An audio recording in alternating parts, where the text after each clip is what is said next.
Hi guys. Tonight, we're traveling deep into the ancient landscapes of the American Southwest, into a world of vast deserts, towering mesas, winding rivers, and distant mountain ranges that glow red beneath the setting sun. You find yourself standing on a high ridge as evening settles across the land. Far below, a ribbon of water cuts through dry earth. The air feels cool now, though the day was warm. A hawk circles silently overhead. In every direction stretches a landscape that appears timeless. Yet this place has a history far older than many people realize. Tonight, you will follow the complete story of the Pueblo Peoples, the ancient builders of the American Southwest. You will walk beside the earliest settlers, watch villages rise from stone and earth, witness great communities flourish, and see how generations adapted to one of North America's most challenging environments. So before you get comfortable, take a moment to like the video and subscribe, but only if you genuinely enjoy what I do here. And while you are listening, let me know your location and local time in the comments. It is always fascinating to see where in the world these quiet journeys are being shared. Now dim the lights. You stand in your imagination at the beginning of a story that stretches back thousands of years. The Southwest of North America is not an easy place to live. Much of it receives little rainfall. Summers can be intensely hot. Winters sometimes bring freezing nights and sudden snow. Rivers may flow strongly during one season and shrink during another. Yet, people have called this region home for countless generations. Your mind drifts backward through time. Long before villages, before pottery, before farming fields spread across valley floors, small groups of people moved across these lands. They traveled carefully through deserts and grasslands. They followed seasonal opportunities. They hunted animals and gathered edible plants. Their knowledge of the environment was immense. A person unfamiliar with the Southwest might see only dry ground and scattered shrubs. The early inhabitants saw possibilities. They knew where water collected after storms. They knew which plants could provide food.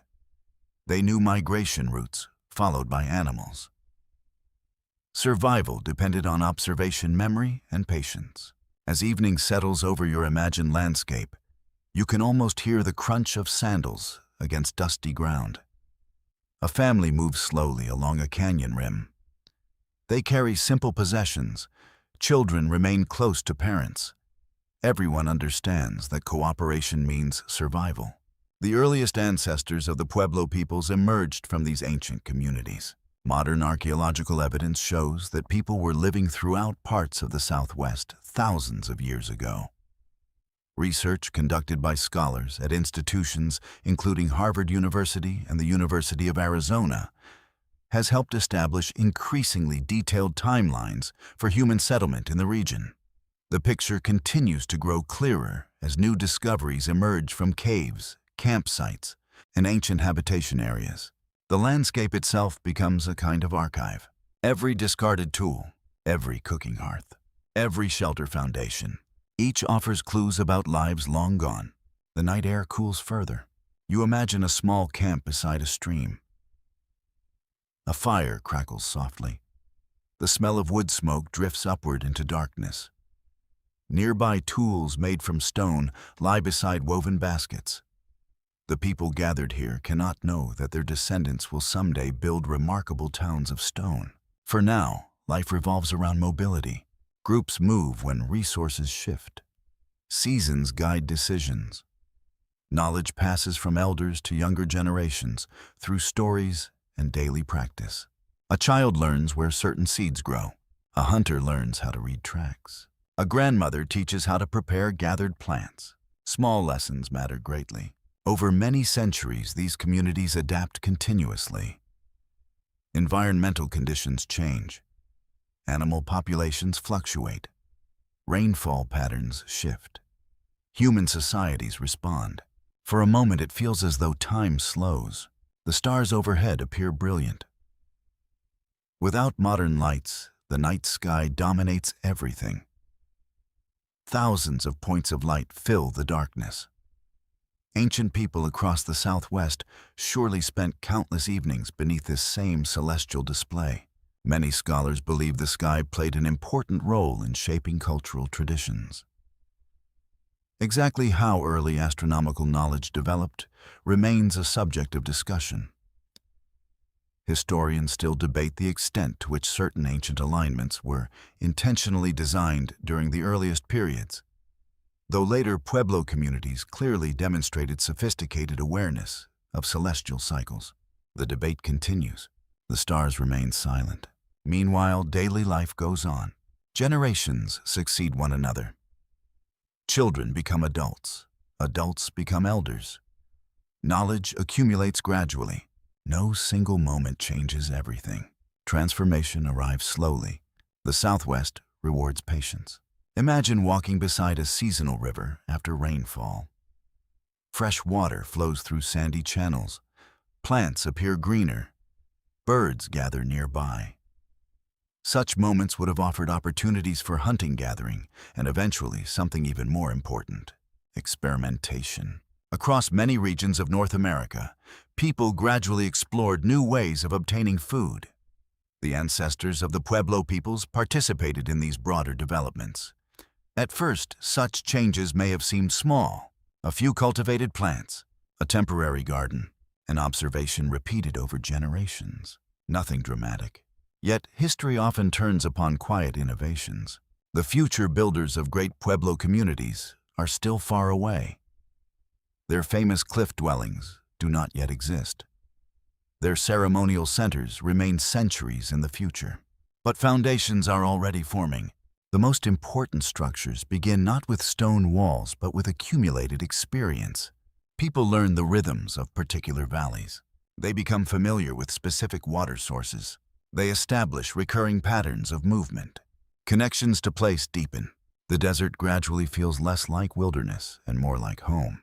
You can almost sense that relationship growing stronger with every passing generation. The smell of damp earth after rare rainstorms. The texture of sandstone beneath fingertips. The sight of distant mountains glowing beneath sunrise. These experiences become woven into cultural memory. Archaeologists sometimes describe this process through artifacts and settlement patterns. Yet behind every artifact stands a human life. Someone carried that basket. Someone shaped that stone tool. Someone sat beside that fire. Someone watched the moon rise above canyon walls. The emotional reality of ancient history often disappears beneath dates and classifications. But these early communities experienced hope. Fear, curiosity, grief and joy, just as people do today. A parent worried about a child. Friends shared stories. Families celebrated successful hunts. The details differed. The feelings did not. As centuries continue to pass, important developments begin approaching the horizon. New crops will arrive. Permanent settlements will emerge. Villages will grow. Architecture will evolve. Entire ways of life will gradually transform. For now, however, you remain in a world of transition. The ancestors of the Pueblo peoples move through landscapes that will someday support one of North America's most remarkable civilizations. The future remains unseen. Yet the first foundations already exist in knowledge, resilience, and adaptation. The story has begun. The desert waits patiently, and generations move steadily forward into a future they cannot imagine. The generations continue to pass across the deserts, plateaus, and river valleys of the Southwest. Nothing changes overnight. No trumpet announces a new age. No single leader steps forward and declares a revolution. Instead, the transformation arrives quietly, almost invisibly carried forward by countless ordinary decisions. You walk beside these communities as centuries unfold. The land remains familiar. Red cliffs rise above winding canyons. Dry winds sweep across open plains. Cottonwood trees cluster near precious water sources. During summer, heat shimmers above the ground. During winter, frost sometimes covers the desert before dawn. The environment is demanding. Yet people know it intimately. As the sun rises over a broad valley, you watch a small group gathering wild plants. Their movements are practiced and efficient. Every plant has a purpose. Some provide food. Others offer fibers for weaving. Certain roots serve medicinal purposes. Nothing is wasted. Knowledge remains the most valuable possession. Unlike stone tools or baskets, knowledge can travel anywhere. An elder points toward distant hills and explains where water can still be found during dry months. Younger listeners absorb every detail. Their survival may someday depend upon remembering these lessons. The relationship between people and place grows deeper with each generation. Families begin returning repeatedly to favored locations. Certain valleys prove reliable. Some streams flow longer than others. Particular regions offer better hunting opportunities. Gradually, familiar seasonal patterns become established. The change seems small at first. Yet history often moves through accumulation rather than sudden events.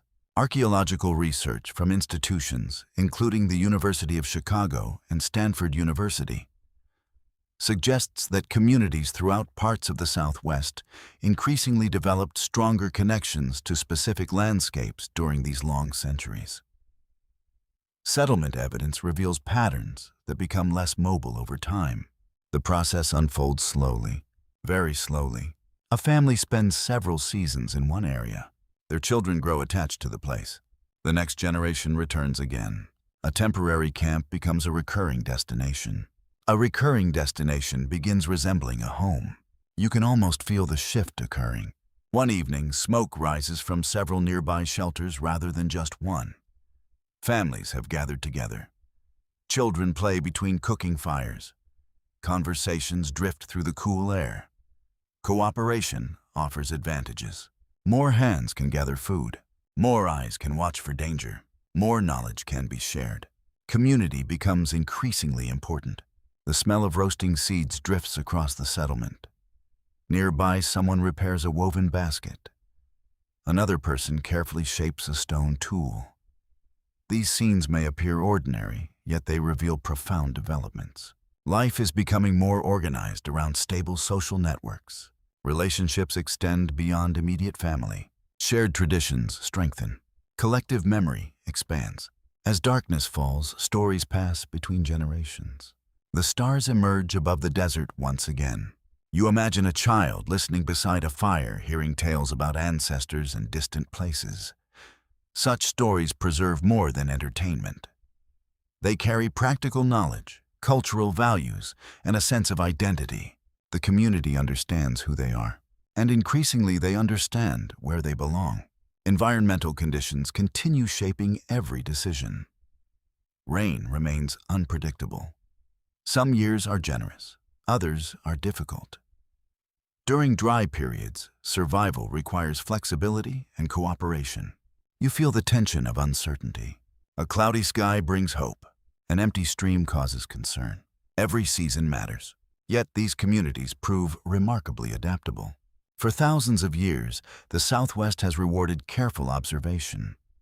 People learn which locations remain productive during droughts. They identify plants that survive harsh conditions. They discover ways to store food for future use. Small innovations accumulate. A slightly better basket, a more efficient tool, an improved method of preserving food. None seem revolutionary. Together, they change everything. Your mind drifts toward a valley where several families have gathered near a reliable water source. The atmosphere feels different from earlier generations. There is a growing sense of permanence, not complete permanence. Not yet, but something is changing. Some shelters remain occupied longer. Storage areas appear more substantial. The rhythms of life increasingly revolve around particular places. Historians and archaeologists continue examining exactly how these transitions unfolded. Some scholars emphasize environmental opportunities as the primary driver. Others focus more heavily on social cooperation and cultural development. No complete agreement exists regarding the relative importance of every factor, and historians still debate how different communities experience these changes across various parts of the Southwest. The details remain complex. The overall direction is clear. People are becoming more settled. As afternoon sunlight illuminates canyon walls, you notice another important development. Communities are beginning to invest greater effort into their living spaces. Temporary shelters still exist, but some structures show signs of longer use. A roof is repaired rather than abandoned. Walls are reinforced. Storage pits are carefully maintained. These choices reveal confidence in the future. You do not improve a dwelling unless you expect to return. That expectation changes how people view the world. Home becomes more than a stopping point. Home becomes a destination. A sense of place grows stronger. Nearby children help gather materials while adults work. Learning occurs through participation. No formal classroom exists. Education happens through observation, repetition, and shared labor. A young girl learns basket weaving. A young boy learns tracking. Soon they exchange skills. Knowledge belongs to the community. The emotional bonds within these settlements deepen as well. People celebrate together during successful seasons. They support one another during difficult years. Shared experiences create lasting connections. You can almost hear quiet laughter beside evening fires. Life remains challenging, but life also contains moments of comfort. The smell of food cooking after a long day, the warmth of a family gathering, the reassurance of familiar faces. These simple pleasures matter. As centuries continue passing, another transformation approaches. Plants that once appeared only occasionally will become increasingly important. Certain crops will begin reshaping entire ways of life. At first, the change may seem insignificant. A few cultivated plots, experimental planting, careful observation. Yet those modest beginnings carry enormous consequences. Agriculture waits just beyond the horizon. The future Pueblo world is slowly taking shape, not through conquest, not through dramatic battles, but through patient adaptation to land and climate. You walk across a broad mesa as the sun lowers toward evening. Shadows lengthen across the landscape. Far below, scattered settlements rest beside precious water sources.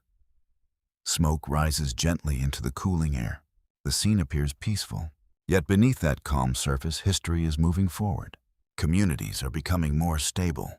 Connections to place are strengthening. Social networks are expanding. Knowledge is accumulating. The foundations of future villages are already present. Soon, fields will spread across parts of the Southwest. Food production will transform daily routines. Population growth will follow.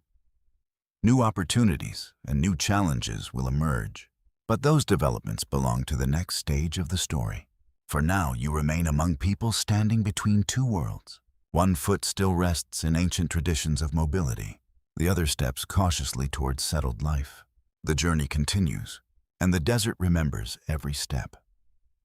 The movement towards settled life continues so gradually that few people living through it would recognize the scale of the transformation. One generation notices a useful plant growing near camp. Another begins encouraging its growth. A third plants it deliberately. Centuries later, entire communities organize their lives around cultivated fields. The change begins with seeds. Tiny things, easy to overlook. Yet some of history's greatest revolutions start exactly that way. You stand beside a small clearing near a river valley. The morning air feels cool against your skin. Dew clings briefly to grasses before the rising sun begins to warm the landscape. Nearby, several people kneel beside patches of cultivated plants. Their actions seem ordinary. Their consequences are enormous. Corn, introduced to the Southwest through long networks of cultural exchange, gradually becomes one of the most important foods in the region. At first, its influence spread slowly. Growing crops in an environment known for drought and unpredictable rainfall is not simple. Every harvest carries uncertainty. Every planting season involves risk. Yet the rewards are considerable. Research conducted by scholars at institutions, including Harvard University and the University of California, has demonstrated that agriculture gradually transformed societies throughout the Southwest over many centuries. Archaeological evidence reveals increasing reliance on cultivated crops, particularly corn, alongside continued hunting and gathering. The transition is not immediate. People do not suddenly abandon older traditions. They adapt. They combine old knowledge with new opportunities. That balance proves essential. You watch as families move through fields during early morning hours. The soil feels cool beneath their feet. Wooden digging tools loosen the earth. Seeds are placed carefully into prepared ground. Each seed represents hope. Rain may come, or it may not. The sky holds tremendous power. A successful harvest can support families through difficult seasons. A failed harvest creates hardship. Because of this uncertainty, farming encourages careful planning, cooperation, and food storage. These developments begin reshaping daily life. People spend more time in specific locations. Fields require attention. Stored food requires protection. Communities grow larger. Homes become more substantial. The connection between agriculture and settlement becomes increasingly strong. Your mind drifts through one of these growing communities. The smell of freshly ground corn fills the air. Nearby, someone tends a cooking fire. Children carry water from a nearby source. Dogs move lazily between shelters. Life feels busier now, more organized, more interconnected. The rhythm of existence increasingly follows the agricultural calendar.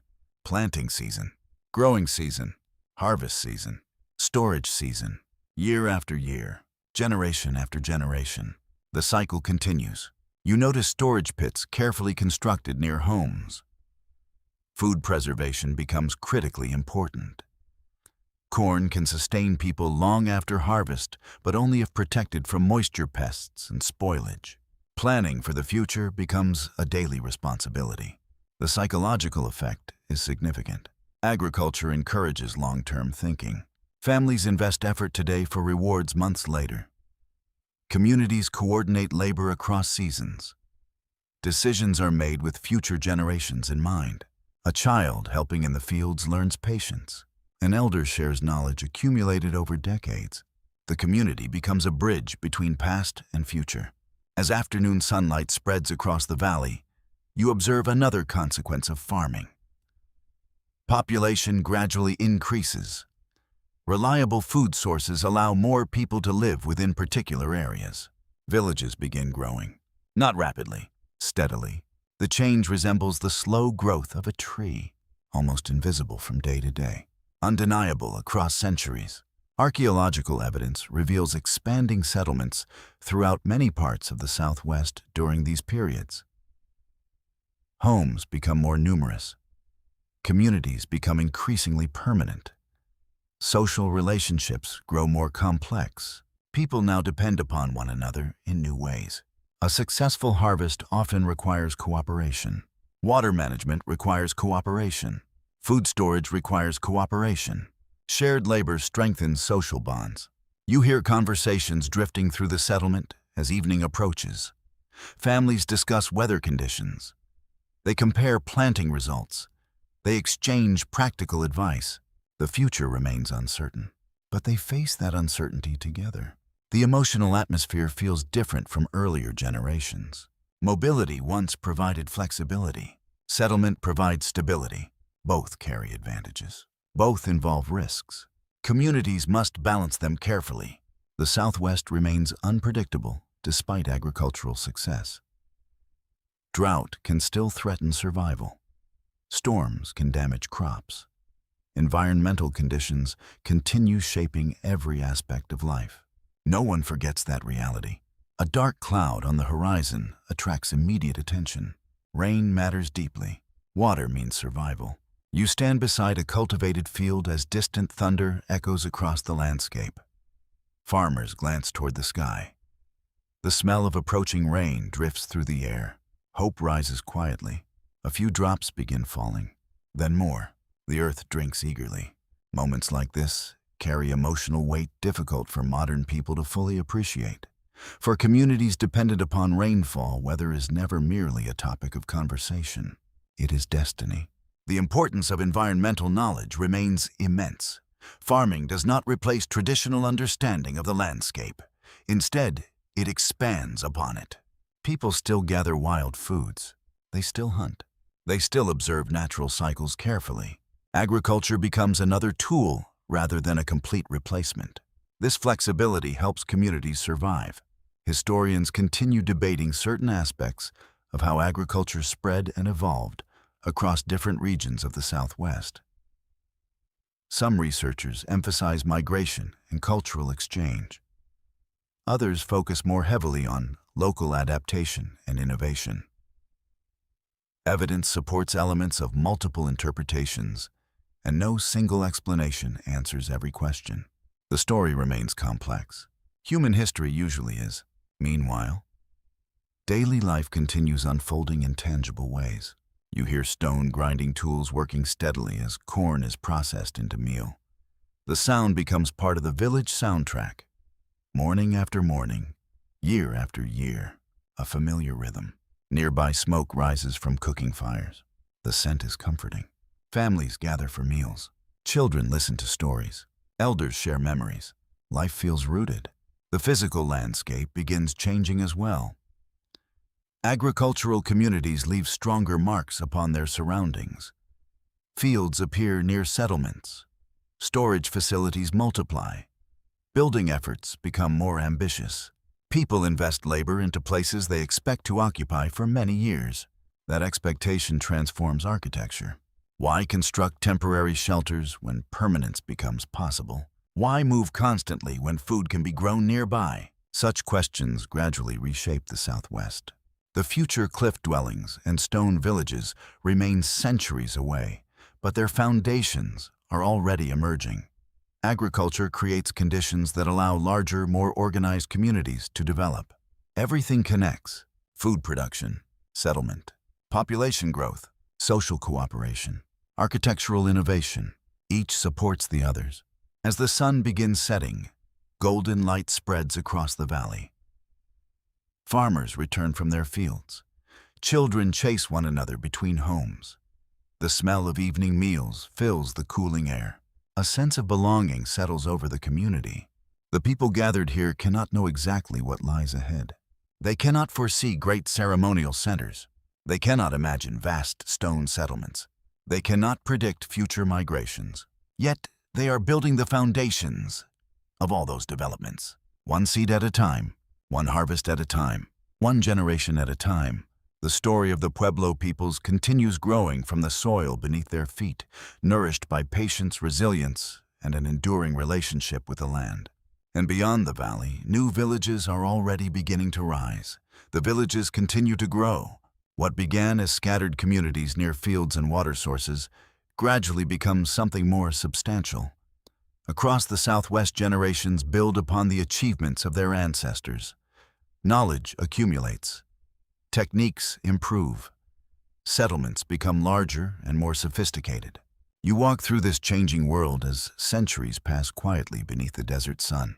The landscape remains beautiful and demanding. Vast mesas rise from the earth like stone islands. Deep canyons cut through ancient rock. Rivers wind through valleys where life gathers around precious water. The sky stretches endlessly overhead. People have learned to thrive here. Now they begin learning how to build for the long future. The morning air feels cool as you approach a growing settlement. Smoke drifts upward from cooking fires. Children move between homes carrying small baskets. Dogs rest in patches of sunlight. The village feels alive, yet something immediately stands out. The buildings look different. Earlier generations often relied on simpler structures. Now construction methods are becoming more ambitious.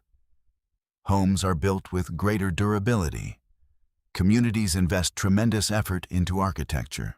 A house is no longer merely a shelter. It becomes a statement, a commitment to place, a promise to future generations. You pause beside a group of builders. Their hands move confidently as they shape materials gathered from the surrounding environment. Stone, earth, wood, and plant fibers all play important roles. Nothing is wasted. Everything has purpose. The builders understand their landscape intimately. They know which stones withstand weather, They know where suitable clay can be found. They understand how walls should be positioned to provide comfort during both summer heat and winter cold. This knowledge has been earned through centuries of experience. Research from institutions, including Stanford University and the University of Arizona, has shown that Pueblo architectural traditions evolved gradually through long periods of experimentation and adaptation. Archaeological evidence reveals increasing sophistication in construction methods as communities responded to environmental challenges. The buildings themselves become records of human ingenuity. Every wall tells a story. Every foundation preserves a lesson. Every village reflects generations of accumulated wisdom. As afternoon sunlight warms the settlement, you notice how carefully everything is arranged. Homes stand close together. Shared spaces encourage interaction. Daily life unfolds within a network of social relationships reinforced by physical design. Architecture shapes community. Community shapes architecture. The connection runs both ways. You hear the sound of tools striking stone. Nearby workers carry materials from one part of the settlement to another. The effort required is considerable. Building durable structures demands time, energy, and cooperation. No family accomplishes such tasks alone. Neighbors help neighbors. Relatives assist relatives. The entire community participates. This cooperation strengthens social bonds while creating more secure living conditions. A cool breeze moves through the village. You step inside one of the homes. The temperature changes immediately. Thick walls provide insulation from the outside environment. During hot days, interiors remain relatively cool. During cold nights, warmth lingers longer. The design is practical, elegantly practical. The builders understand that survival depends not only on obtaining food, but also on creating comfortable living spaces. A child sits near a wall listening to an elder tell stories. A cooking fire burns gently nearby. The smell of roasted corn drifts through the room. Everyday life unfolds within structures carefully designed to support it. These homes protect more than bodies. They protect memories. Families grow within them. Children take their first steps here. Grandparents share wisdom here. Generations connect beneath the same roofs. The emotional significance of architecture deepens with permanence. As communities remain in one place for longer periods, homes become tied to identity. A building is no longer temporary. It becomes part of family history. You can almost feel that attachment. The walls contain stories. The floors remember footsteps. The village itself becomes a living archive. Meanwhile, population continues increasing in many areas. Larger communities require more organized planning. Building techniques advance further. Settlements become increasingly complex. The transformation unfolds slowly, yet its scale is remarkable. Across the Southwest, people are creating landscapes shaped by human intention. Your mind drifts toward canyon regions where future architectural achievements will eventually emerge. For now, most communities remain located in valleys and open areas. Yet builders are already demonstrating extraordinary skill. The foundations for later innovations are being established. Stone by stone, wall by wall, generation by generation. The smell of fresh earth fills the air as construction continues.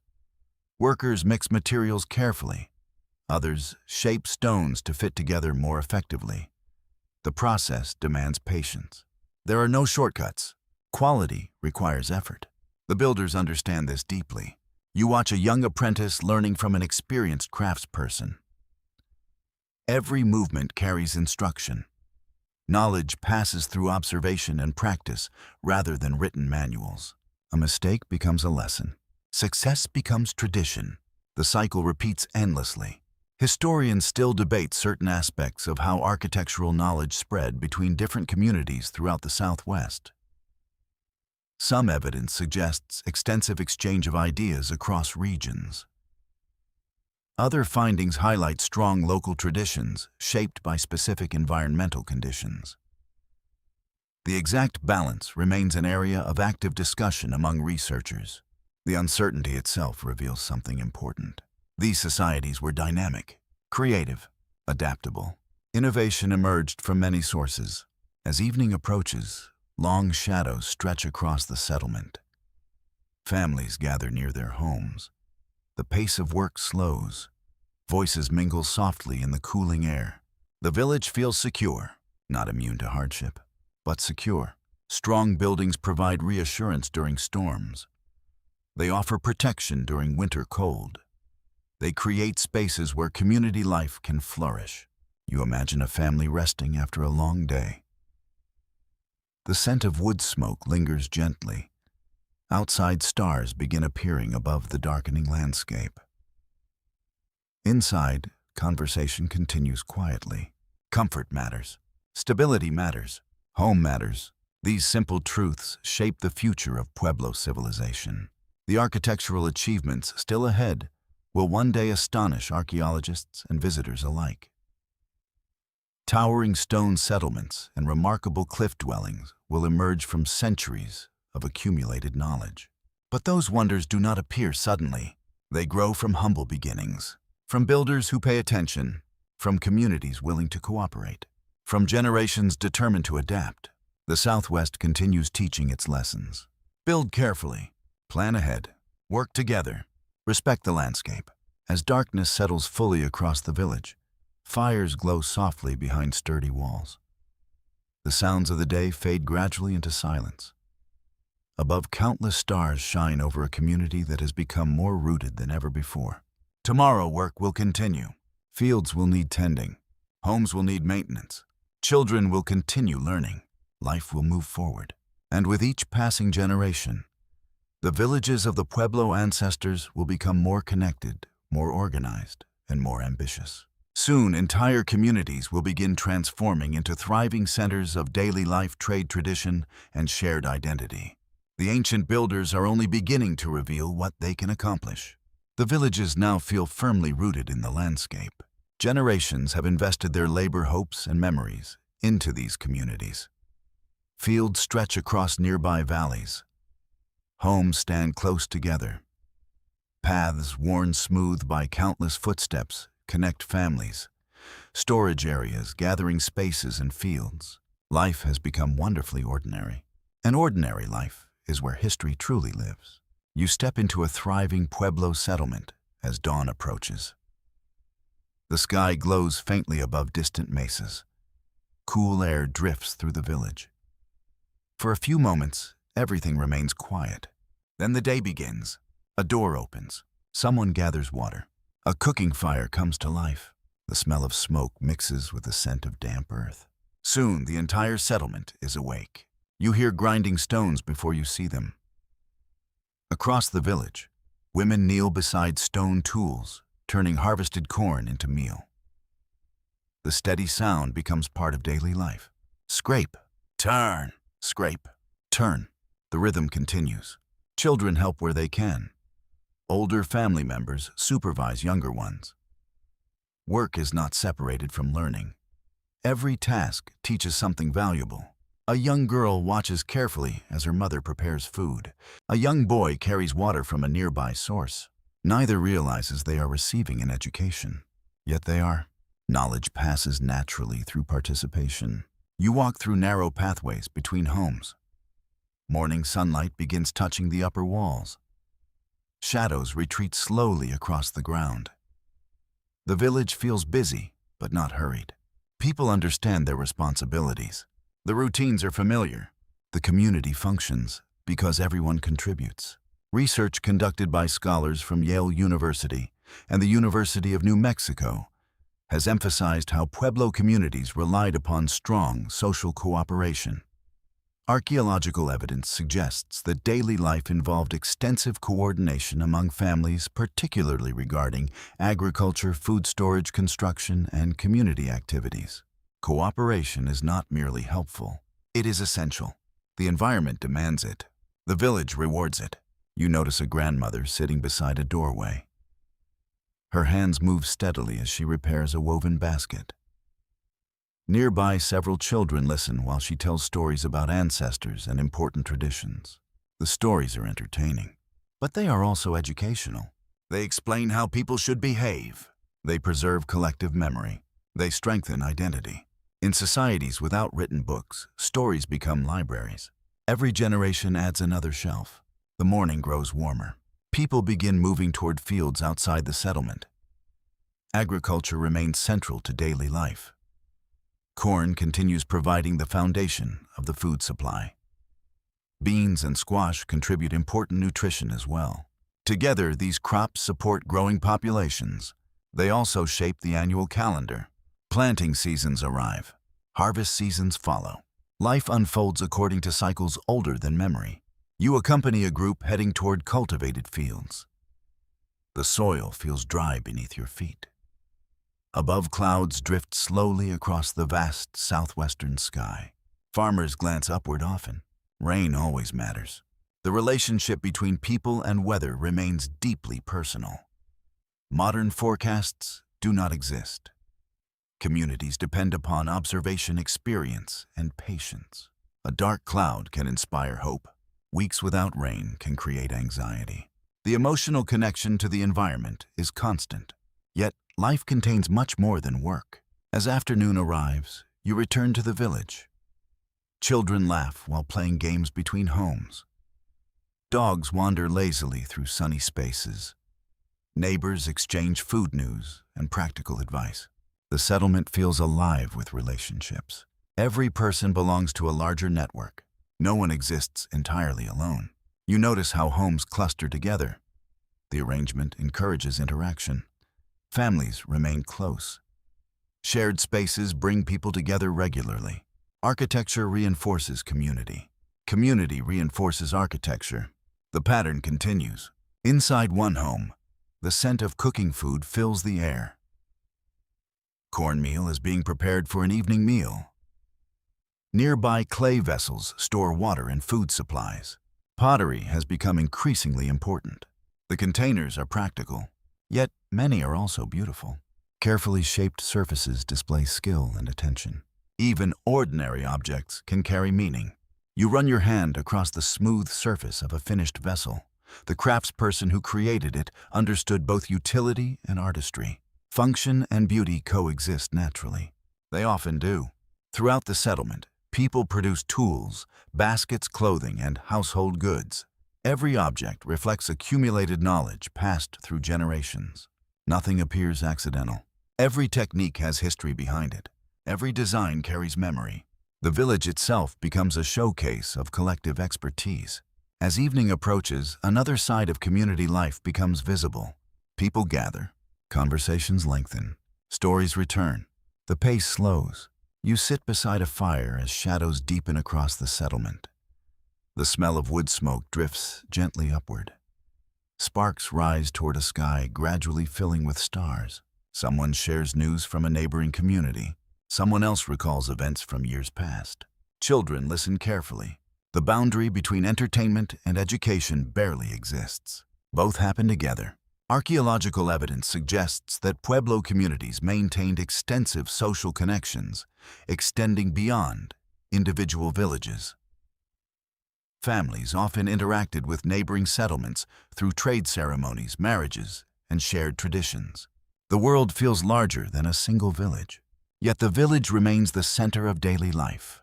You imagine a young person staring into the firelight. The future stretches ahead. Fields will need tending. Skills must be learned. Responsibilities will increase with age. The path seems clear. The community provides guidance. Belonging offers stability. That emotional security is easy to overlook when studying ancient societies. Historians often focus on architecture, agriculture, and trade. Yet human beings also need connection, affection, and purpose. The Pueblo peoples were no different. Parents worried about children. Children sought approval. Friends formed lasting bonds. Families mourned losses. Families celebrated successes. The details of life changed across centuries. The emotions remained familiar. Historians still debate aspects of social organization within various Pueblo communities. Some researchers emphasize differences between settlements and regions. Others highlight broad patterns of shared cultural traditions. The evidence supports both local variation and wider cultural connections, leaving room for continuing scholarly discussion. The debate reminds you of something important. These communities were not identical. They were diverse, complex, human. As darkness settles completely, the village grows quieter. Cooking fires fade gradually. Conversations soften. One by one, families retreat into their homes. The night air feels cool. The stars appear endless. A dog barks in the distance. Then silence returns. You look across the settlement and see more than buildings. You see relationships, shared labor, shared memories, shared hopes. The Pueblo world is becoming increasingly sophisticated, not simply because villages are growing larger, but because communities are growing stronger. People understand how to work together, how to teach, how to adapt, how to belong. These strengths will soon support developments far beyond a single settlement. New connections will emerge across vast distances. Trade routes will expand. Ideas will travel. The Southwest is becoming part of a larger network, and the roads leading toward that future are already beginning to form beneath countless patient footsteps. The footsteps leaving the village do not end at the edge of the fields. They continue across valleys, over mesas, through canyons, and beyond distant horizons. What once seemed like isolated communities are becoming part of something larger. The Pueblo world is expanding through connections that stretch across remarkable distances. You follow one of these paths during the cool hours of early morning. The trail is narrow but well used. Generations of travelers have worn it into the landscape. Footprints fade quickly in the desert, yet the route remains visible through repetition. People have walked here for years, perhaps centuries. The air smells fresh after a brief night rain. Tiny droplets still cling to hardy desert plants. Above, the sky brightens slowly as dawn approaches. The silence feels peaceful. Then you notice movement. A small group of travelers appears along the trail. They carry baskets and supplies. Their pace is steady. They know exactly where they are going. The journey may take days, but that does not discourage them. Travel is part of life. Connection is part of survival. The Southwest can seem vast and empty to an outsider. Yet the people living here understand it differently. Villages are linked through relationships, shared traditions, and trade networks. Distances remain significant, but they are not barriers. They are pathways. You continue along the route as sunlight spreads across the landscape. Far ahead, another settlement waits beyond a series of ridges. News goods and ideas move between communities with surprising efficiency. Research conducted by scholars at institutions, including the University of Oxford and Stanford University, has revealed extensive evidence of long-distance interaction throughout the ancient Southwest. Archaeological discoveries show that materials from distant regions often reached Pueblo communities through networks of exchange and communication. The evidence appears in many forms: stone from one region, shells from another, rare minerals, specialized crafts. Every object tells a story of movement. You arrive at a village where visitors are welcomed warmly. Conversations begin immediately. Travelers share information gathered along the journey. Weather conditions are discussed. Harvest prospects are compared. News from neighboring settlements spreads quickly. Information has value, sometimes immense value. Knowing where rainfall has been favorable can influence future decisions. Learning about changing conditions elsewhere helps communities prepare. The exchange of knowledge strengthens everyone. You sit beside a gathering where people discuss events beyond the local area. The atmosphere feels familiar despite the distance traveled. Similar foods are prepared. Similar architectural traditions appear. Shared cultural connections are obvious. Yet differences exist as well. Each community develops unique characteristics. Each village adds its own chapter to the larger story. The network thrives because it balances unity with diversity. As afternoon approaches, traders unpack goods brought from afar. Children gather nearby, curious about unfamiliar items. Adults examine objects carefully. A polished shell catches the sunlight. Stone tools display impressive craftsmanship. Decorative materials attract attention. The exchange is practical, but it is also social.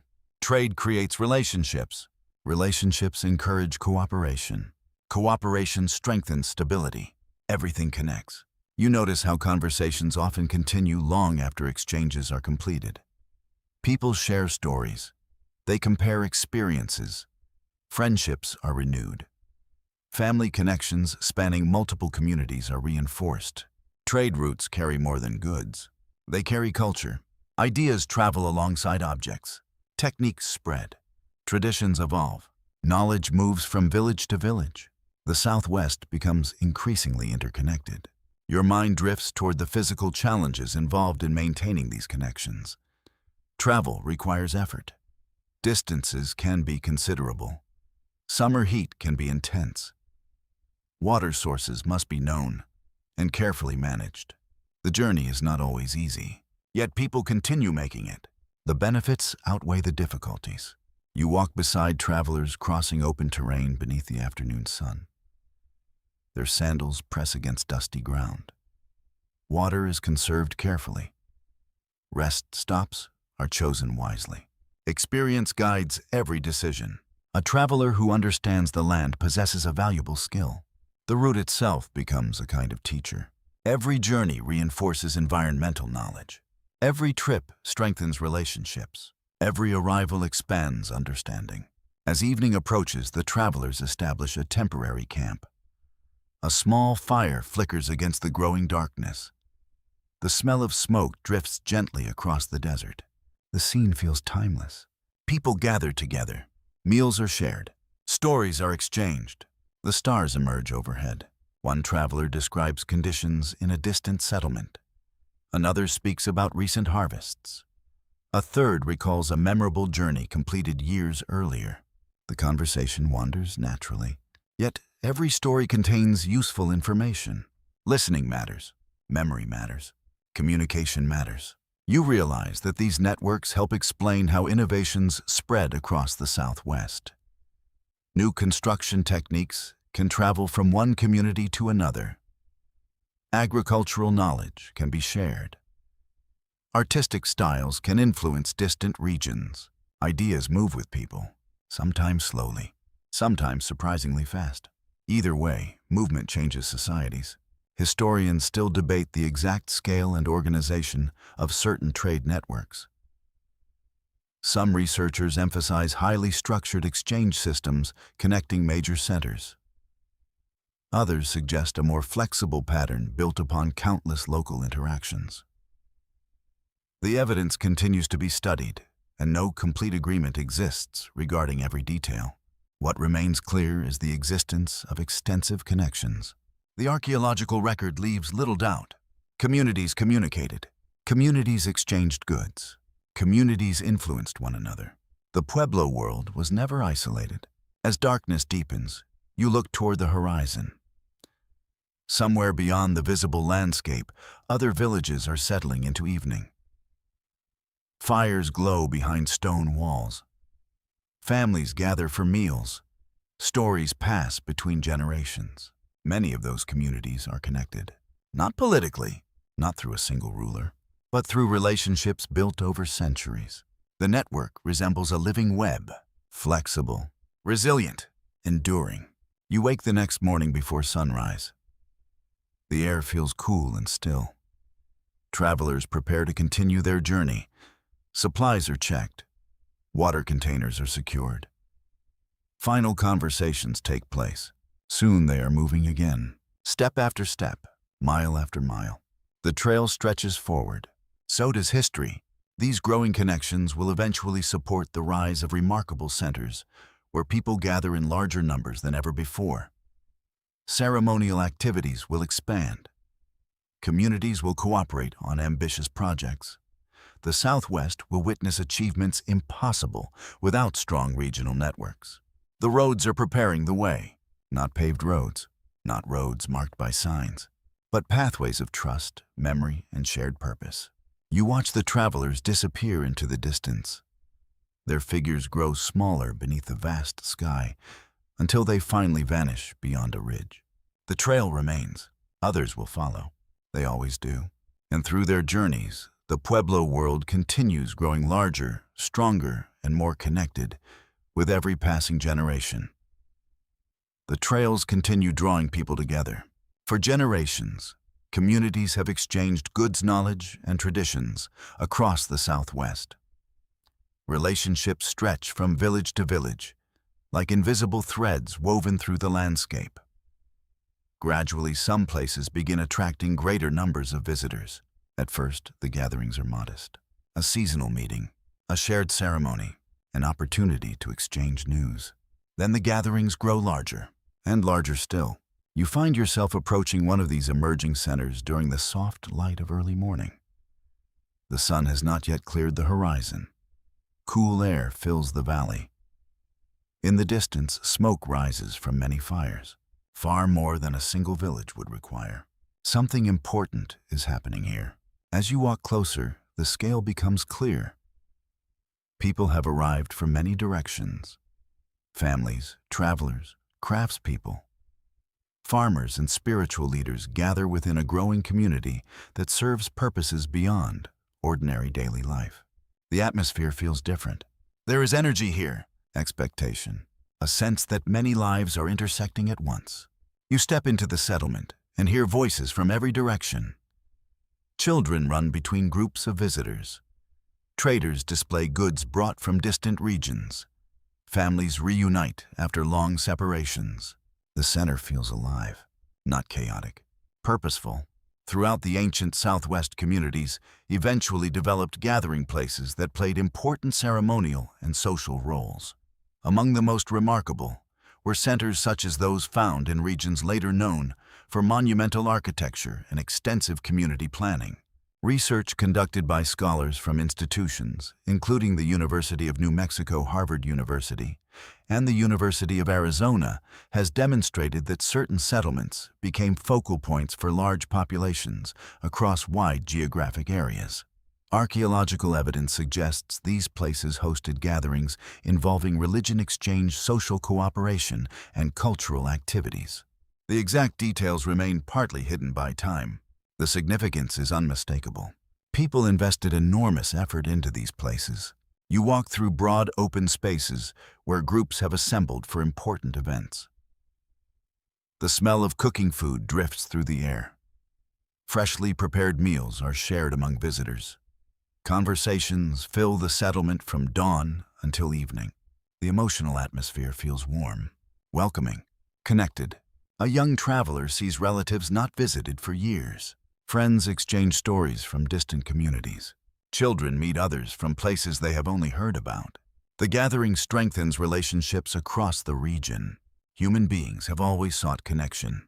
The Pueblo peoples were no exception. As sunlight brightens the settlement, you begin noticing impressive construction projects. Buildings stand larger than those found in many ordinary villages. Shared spaces are carefully planned. Community labor has produced structures requiring tremendous cooperation. No individual family could accomplish such work alone. Entire communities participate, perhaps many communities.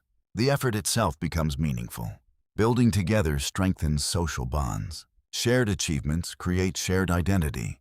You pause beside a large gathering area where preparations are underway for an important event. People move with calm purpose. Some arrange supplies. Others prepare food. Elders speak quietly among themselves. The atmosphere carries a sense of respect.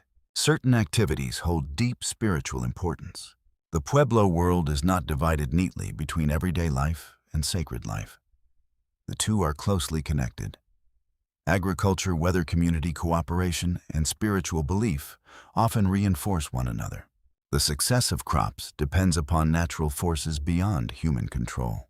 Rain matters. Sunlight matters. Seasonal cycles matter. Communities naturally seek ways to understand and honor those relationships. You sit quietly near a gathering and listen. The sound of distant voices blends with the whisper of wind moving across the settlement. Somewhere nearby, a child laughs. A cooking fire crackles softly. For a moment, everything feels wonderfully human. History can sometimes seem abstract. Dates, artifacts, ruins. Yet these ceremonial centers were filled with living people experiencing real emotions. Excitement, curiosity, pride, belonging. You imagine a young visitor arriving for the first time. The settlement appears enormous compared to a small home village. New faces appear everywhere. Unfamiliar buildings rise from the landscape. The experience must feel unforgettable. The memory might last a lifetime.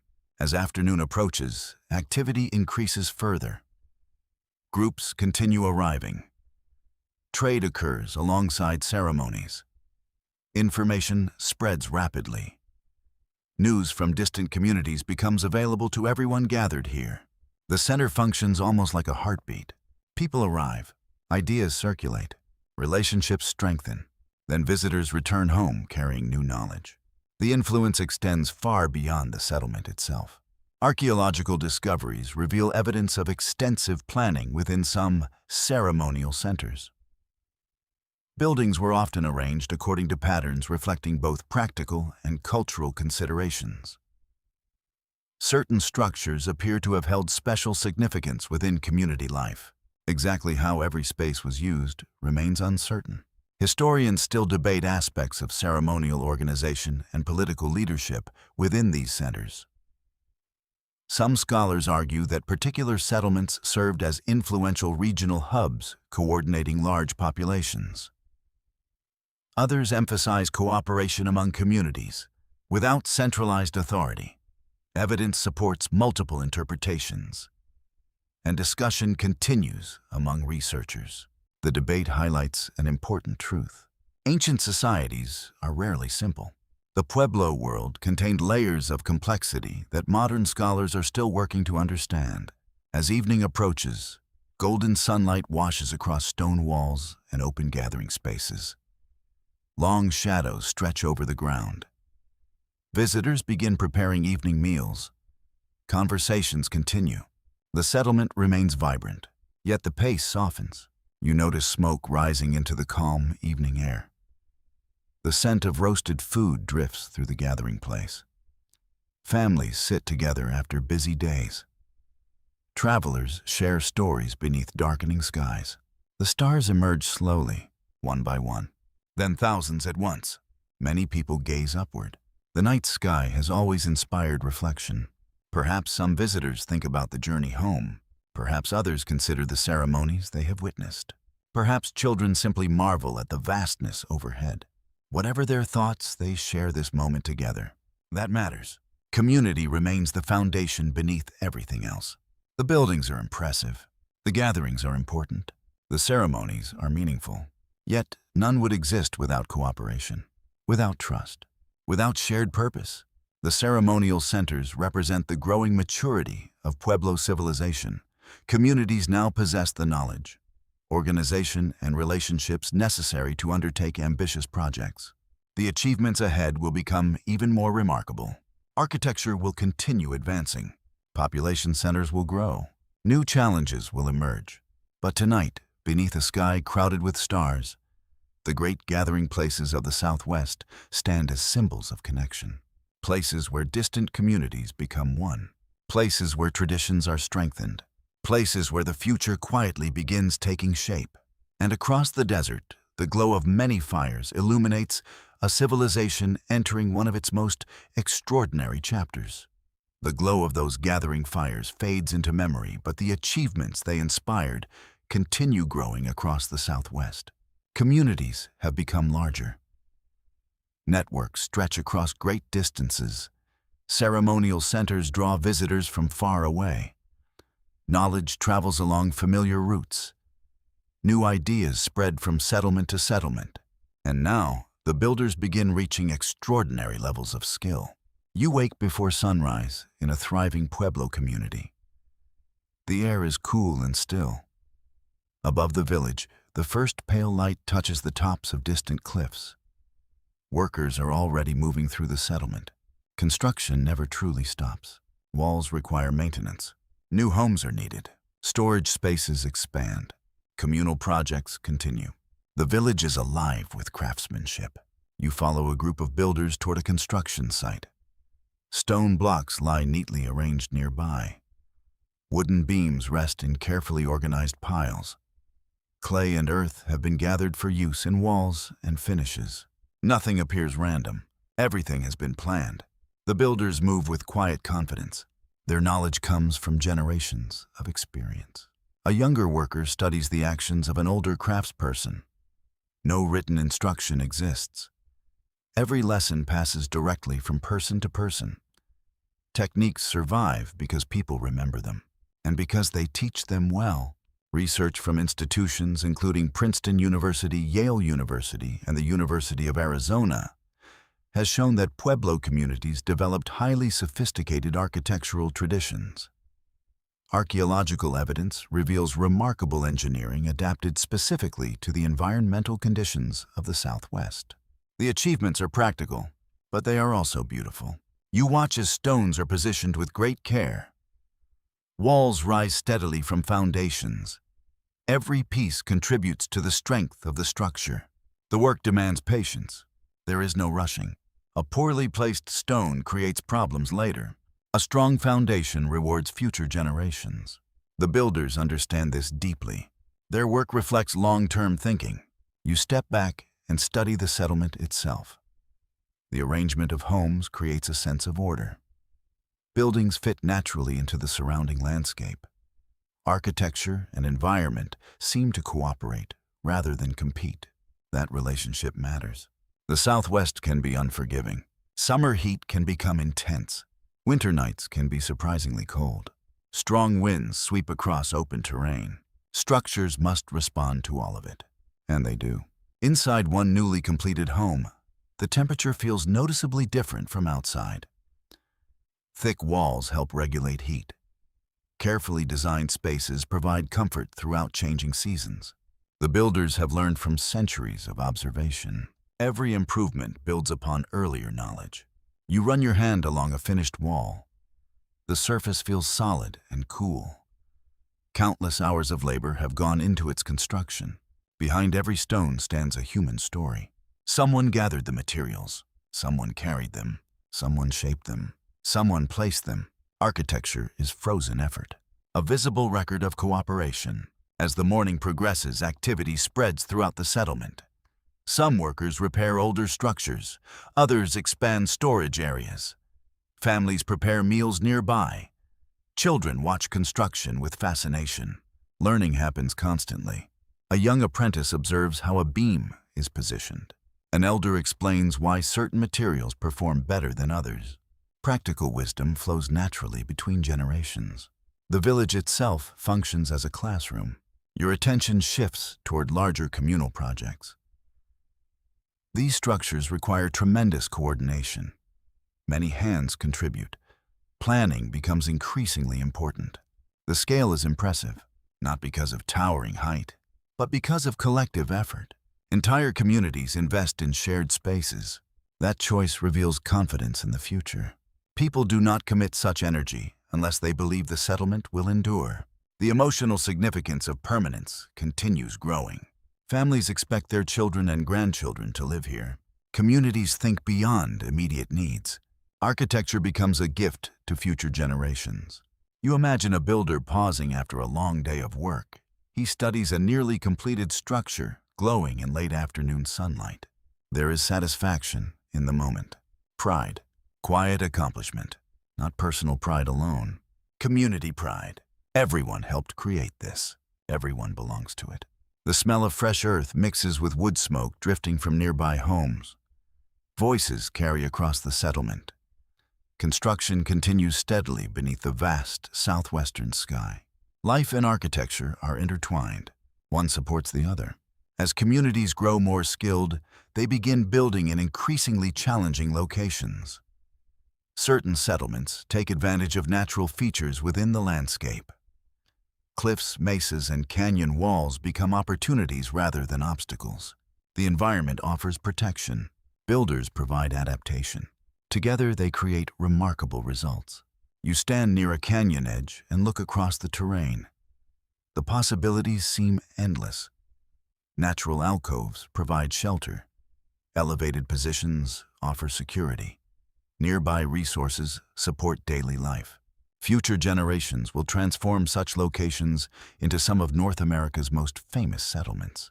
The foundations of those achievements are already visible. Skill, patience, experience, cooperation. Nothing emerges from nowhere. Great accomplishments grow from accumulated knowledge. Historians still debate how specific architectural innovations spread across different Pueblo regions. Some researchers emphasize cultural exchange between communities. Others suggest independent adaptation to similar environmental challenges. Evidence points toward a combination of influences, and discussion continues regarding particular developments. What remains beyond debate is the quality of the craftsmanship. The structures speak for themselves. Many survive centuries. Some endure for far longer. Their continued existence testifies to the abilities of their builders. As evening approaches, shadows lengthen across the settlement. The day's construction slows gradually. Tools are set aside. Families gather near homes. The atmosphere becomes peaceful. A child chases a dog through an open space. Someone laughs nearby. The smell of evening meals fills the air. Ordinary life continues within extraordinary surroundings. You sit beside a wall still warm from the afternoon sun. The stone holds heat gathered throughout the day. Small details like this reveal how carefully builders understand their environment. Nothing is accidental. Everything serves a purpose. The Southwest rewards such attention. Above, the sky begins turning shades of gold and red. Birds cross the horizon. The village settles into evening rhythms. Yet the work accomplished today will remain visible tomorrow, and next year, and perhaps for generations. The builders are shaping more than structures. They are shaping the future of Pueblo civilization. Their knowledge will support larger settlements, more ambitious projects, greater populations. The architectural traditions now flourishing across the Southwest will soon help communities face new opportunities and new challenges. But even the strongest walls cannot control everything. Beyond the settlements, another force continues shaping life. Water, always water. In a land where rain can be scarce and rivers unpredictable, mastering the relationship with water will become one of the greatest tests the Pueblo peoples ever face. The builders can shape stone. They can raise walls. They can create thriving villages from earth and determination. Yet one force remains beyond complete human control: water. In the Southwest, water governs nearly everything. A generous season can bring abundance. A dry season can bring anxiety. Entire communities depend upon a resource that often arrives unpredictably and disappears just as quickly. You stand before dawn beside a small stream winding through a broad valley. The air feels cool. A faint mist lingers above the water. Cottonwood leaves rustle gently in the morning breeze. The stream does not look remarkable, yet it is precious. Without it, the nearby settlement could not exist. As sunlight begins touching the landscape, people emerge from their homes. Some carry containers toward the water. Others head toward fields where crops await attention. The day begins with water. It often ends with water. Every family understands its importance. The relationship between Pueblo communities and water is one of the defining stories of the Southwest. Across centuries, people developed increasingly sophisticated ways of managing limited resources in an environment where rainfall could never be taken for granted. Research from institutions including the University of California, Stanford University, and the University of Arizona has shown that Pueblo peoples adapted to a wide variety of environmental conditions through careful observation, agricultural innovation, and extensive local knowledge. The landscape became a teacher, a demanding teacher, but an effective one.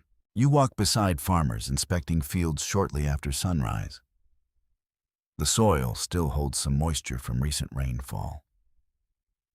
Faces appear relaxed today. A good rain changes everything. The emotional effect is immediate. Hope feels easier. Plans feel safer. The future seems brighter. Yet, everyone knows conditions can change quickly. Weeks may pass without significant precipitation. Clouds may gather and bring nothing. The uncertainty never fully disappears. That reality shapes community life. You kneel and touch the ground beside a cultivated field. The earth feels firm beneath your hand. Every planting decision depends upon understanding this soil, this climate, this specific place. General knowledge helps. Local knowledge saves lives. Generations have accumulated information about rainfall patterns, runoff seasonal changes, and productive growing areas. Elders share these observations with younger people year after year. Memory becomes a survival tool. The village carries centuries of environmental knowledge. As morning progresses, you notice how carefully water is used. Nothing is wasted. Every container is valuable. Every source is monitored. Conservation is not a special practice. It is a way of life. You follow a group walking toward agricultural fields positioned to benefit from natural water flow. The placement is deliberate. Farmers understand how rainfall moves across the landscape. When storms arrive, water rarely falls evenly. Some areas benefit greatly, others receive little. Successful farming requires adapting to these realities. The Pueblo peoples become masters of adaptation. The smell of wet earth rises from a low area where recent runoff collected. Nearby, green plants stand taller than those growing in drier ground. The difference is obvious. Water creates opportunity. Its absence creates challenges. Everything depends upon balance. You imagine a child learning these lessons while helping in the fields. At first, the observations seem simple. Watch the clouds. Notice the soil. Pay attention to the stream. Years later, those lessons become expertise. Knowledge accumulates gradually, just like civilization itself. As afternoon heat begins building, activity slows slightly. People seek shade when possible. The sun feels powerful overhead. In a climate like this, water becomes even more valuable. You drink carefully. You plan carefully. You think ahead. The environment encourages discipline. Nearby, a farmer studies the sky. Clouds appear along the horizon. No one knows whether they will bring rain. The uncertainty lingers. Yet, life continues. Communities cannot wait passively for perfect conditions. They prepare, they adapt, they cooperate. Food storage remains critically important for this reason. Good harvests help protect against future difficulties. Surpluses create security. Planning becomes a form of resilience. You walk through storage areas where carefully preserved food supplies await future use. The structures represent more than practical preparation. They represent confidence. Confidence that planning matters. Confidence that communities can overcome challenges. Confidence that tomorrow is worth preparing for. Historians often emphasize environmental pressures when discussing Pueblo history, and with good reason. The Southwest presents significant obstacles, yet the story is not simply one of hardship. It is also a story of success. Communities thrive here for centuries. They build villages. They create networks. They develop rich cultural traditions. None of that happens without effective adaptation. The evidence is visible everywhere. As evening approaches, the temperature becomes more comfortable. Families gather outside their homes. Children play between buildings. The atmosphere feels relaxed. A gentle breeze carries the scent of wood smoke. Someone prepares an evening meal. Someone else repairs a tool. Life unfolds peacefully, for now. Yet, everyone understands that environmental conditions can change. Drought remains a possibility. Unpredictable weather remains a reality. The relationship between people and water never becomes simple.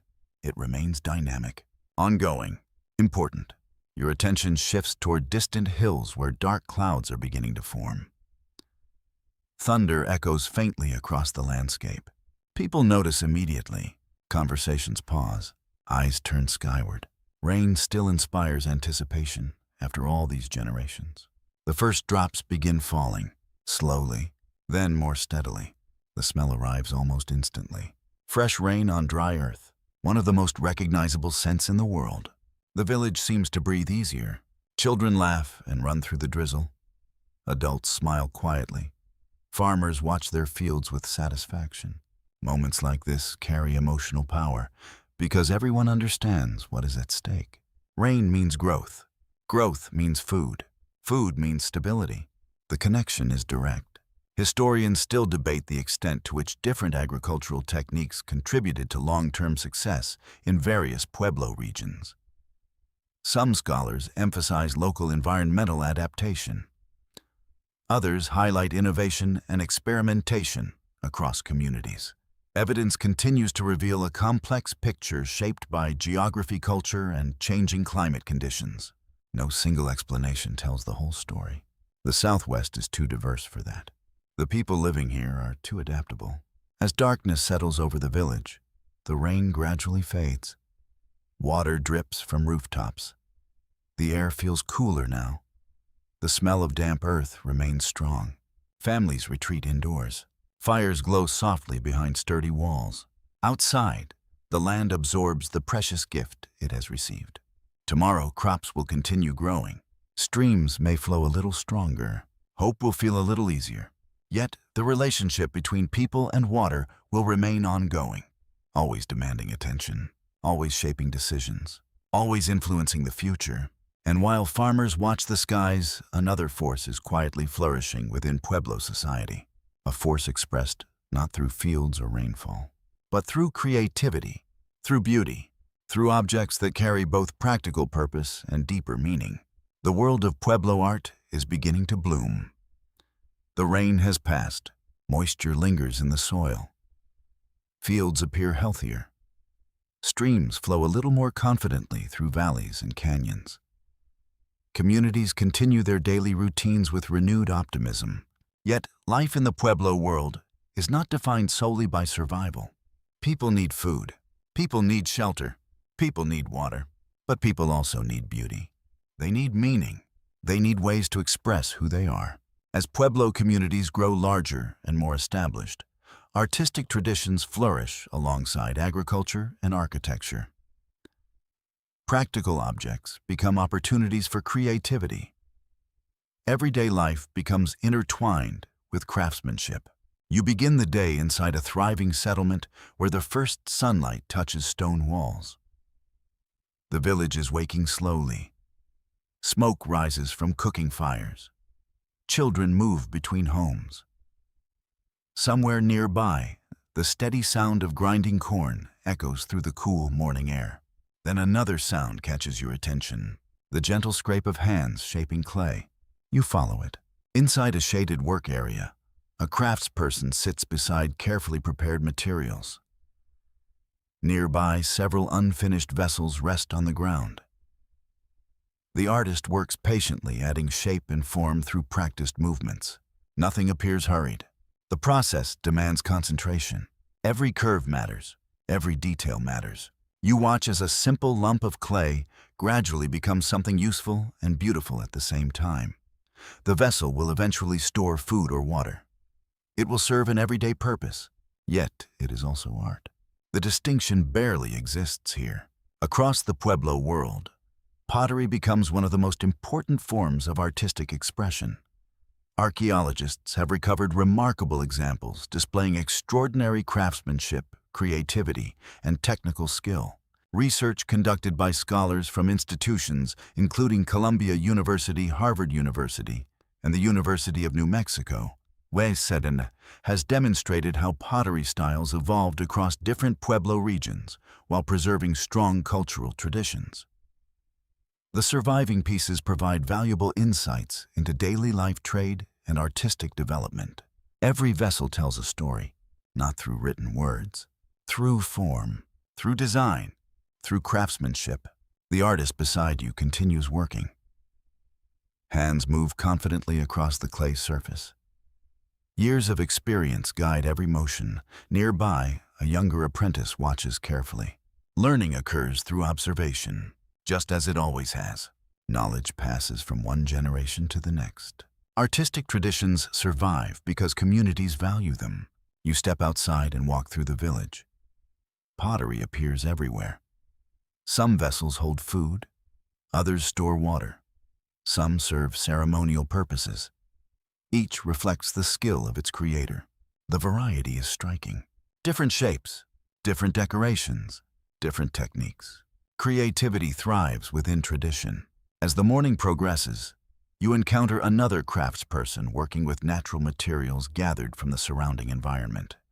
Plant fibers are woven into baskets with remarkable precision. The pattern emerges gradually, row by row, strand by strand. Patience transforms simple materials into something durable and elegant. You run your fingers gently across a finished basket. The texture feels smooth in some places and rough in others. The object seems alive with human effort. Someone devoted hours to creating this, perhaps days. The result will serve a practical purpose. Yet, it also reflects pride, care, attention. The emotional dimension of craftsmanship becomes clear. People rarely invest such effort into objects they do not value. Art reveals priorities. Art reveals identity. Art reveals belonging. The village itself functions as a gallery of living traditions. Children learn by watching. Adults refine their skills through practice. Elders preserve knowledge accumulated across generations. Creativity becomes woven into community life. As afternoon sunlight warms the settlement, you notice how artistic expression extends beyond pottery and baskets. Architecture itself carries aesthetic choices. Decorative elements appear on structures. Personal belongings reflect individual preferences and cultural traditions. Beauty is not separate from daily life. It is part of daily life. That distinction matters. You sit beside a family preparing food for the evening. The vessel used for cooking displays careful craftsmanship. Decorative patterns catch the sunlight. The object performs a practical function while also enriching the visual environment. The meal would taste the same in a plain container. Yet the decorated vessel adds something important. Human beings naturally seek meaning. Beauty helps provide it. The smell of roasting food drifts through the air. Children gather nearby. Conversation flows easily. Ordinary moments unfold within surroundings shaped by artistic effort. The result feels comforting, familiar, human. Your attention shifts toward a gathering where several community members discuss important traditions. Stories are shared. Memories are preserved. Artistic designs often connect to larger cultural ideas reflecting relationships between people, ancestors, landscapes, and spiritual beliefs. Not every meaning survives clearly into the present. Time has erased many details. Yet the importance of symbolism remains evident. These creations are more than decoration. They communicate, they connect, they endure. Historians still debate the precise meanings behind certain artistic motifs found throughout Pueblo regions. Some interpretations emphasize spiritual significance. Others focus on environmental relationships or social identity. Evidence supports multiple possibilities, and scholars continue examining these questions carefully. The uncertainty itself feels appropriate. Art often resists simple explanations. Its power frequently lies in layers of meaning. As evening approaches, the pace of the village slows. The heat of the day begins fading. Long shadows stretch across open spaces. Families gather near homes. You watch an artist examining a finished piece of pottery. The vessel sits quietly in the golden light. Useful, beautiful, complete. There is satisfaction in the moment, not pride in personal fame. No audience waits. No marketplace demands attention. The reward comes from creation itself, from contributing something valuable to the community. That attitude shapes much of Pueblo craftsmanship. Art exists within relationships, within families, within villages, within traditions. The stars begin appearing overhead. Fires glow softly throughout the settlement. The smell of wood smoke mixes with the cooling desert air. People tell stories. Children listen. The cycle continues. Tomorrow, new vessels will be shaped. New baskets will be woven. New ideas will emerge from old traditions. Creativity will remain alive because communities remain alive. The flourishing of art reflects something deeper than technical skill. It signals confidence, stability, cultural maturity. A society focused entirely on survival rarely produces such richness. The Pueblo peoples have moved beyond mere survival. They are creating, building, expressing, remembering. And as their artistic traditions grow stronger, so too do their communities. Across the Southwest, villages continue expanding. Populations increase. Networks strengthen. Ceremonial centers attract visitors from distant regions. The civilization is approaching a remarkable peak. One of the most impressive chapters in Pueblo history is about to unfold. The villages continue growing. Fields spread across valleys. Trade routes connect distant communities. Art flourishes. Architecture becomes increasingly sophisticated. Knowledge passes steadily from one generation to the next. The Pueblo world is entering one of its most remarkable eras. Across much of the Southwest, communities thrive with a confidence earned through centuries of adaptation. The foundations, laid by countless ancestors, now support larger populations, stronger social networks, and increasingly ambitious projects. You awaken before sunrise in a settlement unlike anything seen in earlier centuries. The air feels cool against your skin. Above, stars still shine brightly. Yet, even in the darkness, you sense the scale of the community surrounding you.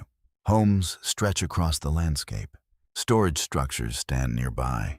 Ceremonial spaces occupy important locations. Paths connect every part of the settlement. This is no longer a small village. It is a center of life for many people. As dawn approaches, the settlement slowly comes alive. Doors open. Fires are lit. The smell of wood smoke drifts through the morning air. Voices begin echoing between walls. The day starts quietly, then gradually becomes busy. Hundreds of lives unfold simultaneously. You walk through the community and feel the energy of a society operating at impressive scale.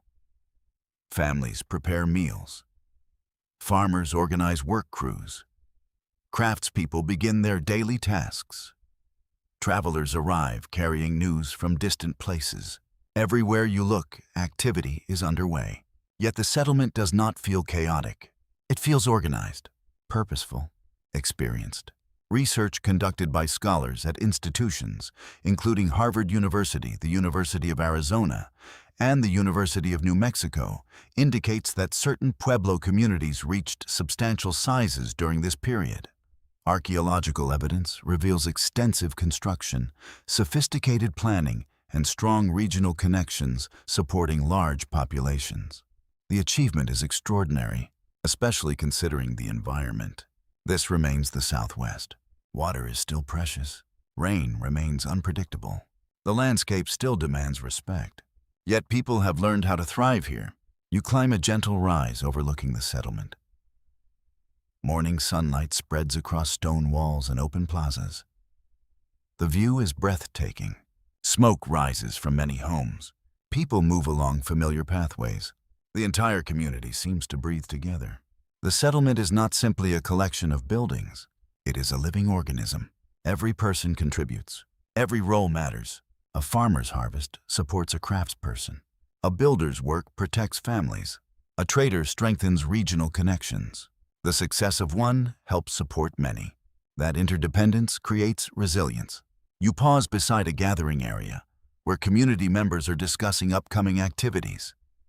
Some speak about agricultural concerns. Others coordinate shared responsibilities. Cooperation remains the foundation beneath everything. Large communities require trust. They require communication. They require shared expectations. The Pueblo peoples have spent centuries developing those strengths. Now the results are visible.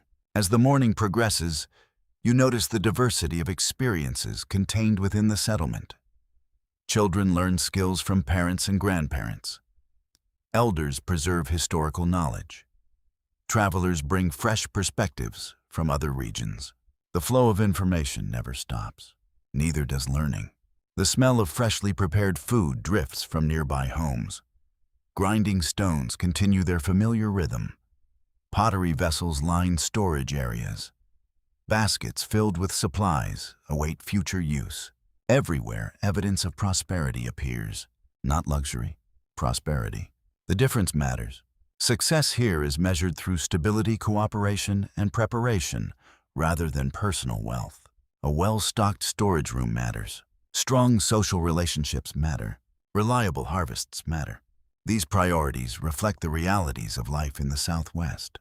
You imagine a child growing up in this community. To them, the settlement feels normal. The impressive buildings, the bustling plazas, the regional connections, all of it seems ordinary. Yet from a historical perspective, these achievements are remarkable. Centuries of effort have made them possible. No generation accomplished this alone. Every improvement built upon earlier foundations. The emotional weight of that continuity feels powerful. Ancestors remain present through their contributions. The walls they built still stand. The knowledge they shared still guides decisions. The traditions they preserved still shape daily life. Past and present exist side by side. As afternoon approaches, the settlement grows warmer. People move through shaded areas when possible. Work continues, but at a measured pace. You visit storage facilities filled with carefully preserved food. The sight is reassuring. Preparation creates security. Security creates confidence. Confidence encourages growth. Everything connects. Nearby craftspeople continue producing pottery baskets and tools. Their work supports both local needs and regional exchange networks. Trade remains active. Relationships with neighboring communities remain strong. The Pueblo world feels vibrant, connected, alive. Yet beneath this success lies a quiet awareness. Nothing lasts forever. The people living here understand environmental uncertainty better than anyone. Prosperity has been achieved through adaptation, not through conquering nature. The land still holds power. The sky still holds power. Water still holds power. Every successful year is appreciated because difficult years remain possible. You walk toward the edge of the settlement as evening approaches. The landscape stretches endlessly toward the horizon. Fields glow beneath golden sunlight. Distant mountains stand silent against the sky. The beauty feels timeless. So does the uncertainty. Historians still debate aspects of how leadership and decision-making operated within the largest Pueblo communities during this period. Some scholars emphasize shared governance and collective responsibility. Others suggest more complex organizational structures supporting large populations. Archaeological evidence provides important clues. Yet many questions remain open to interpretation. The debate reflects the sophistication of these societies. Simple explanations are rarely sufficient. Human communities seldom fit neat categories. As sunset approaches, families gather throughout the settlement. Evening meals are prepared. Conversations flow easily. Children play in open spaces before darkness arrives. The atmosphere feels peaceful, satisfied, confident. For now, the Pueblo world stands near its height. Population is strong. Communities are connected. Traditions are flourishing. Architecture continues advancing. The achievements are real, and they are impressive. You sit quietly as the final sunlight fades from stone walls. Stars begin appearing overhead. A cool breeze moves through the settlement. The night feels calm. Yet, somewhere beyond the horizon, changes are already beginning. The climate does not remain constant forever. Rainfall patterns can shift. Resources can become strained. Challenges can emerge slowly, almost unnoticed at first. The communities gathered beneath these stars cannot yet see what lies ahead. But history is always moving, even during moments of success, especially during moments of success. And soon the Pueblo peoples will face one of the greatest tests in their long and remarkable story. The years continue passing. At first, nothing seems dramatically different. The villages remain active. Ceremonial centers continue welcoming visitors. Fields still produce harvests. Families continue their routines beneath the familiar skies of the Southwest. Yet, subtle changes are beginning. Small signs appear before major transformations. A stream runs lower than expected. A planting season feels unusually difficult. A familiar spring produces less water. No single event causes alarm, not immediately. But people notice. The Pueblo peoples have spent centuries observing their environment. They understand seasonal patterns. They recognize changes in weather and water. Their survival depends upon paying attention. And now, there is something worth paying attention to. You stand beside a cultivated field during the early morning hours. The soil beneath your feet feels drier than usual. Farmers move through the rows, quietly examining crops with experienced eyes. The plants are growing, but not as strongly as hoped. The sky above remains cloudless, beautiful, and concerning. Rain has always been important. Now, it feels even more important. Research conducted by scholars from institutions including the University of Arizona, Harvard University, and Columbia University has identified evidence of significant drought periods affecting parts of the Southwest during the height of Pueblo civilization. Tree ring studies and other environmental records reveal prolonged intervals of reduced rainfall that challenged many communities. The land remembers these changes. Even centuries later, the evidence remains. You walk through the settlement and notice that daily life continues normally on the surface. Children still play. Pottery is still made. Meals are still prepared. Yet conversations have changed. People discuss water more frequently. They watch the sky more carefully. They compare conditions with neighboring communities. The mood remains calm, but a quiet concern is growing. A drought does not arrive like an invading army. It arrives gradually, month by month, year by year. That gradual pace makes it difficult to understand at first. Perhaps next season will be better. Perhaps the rains will return. Perhaps this year is unusual. Such thoughts are natural. Hope always remains.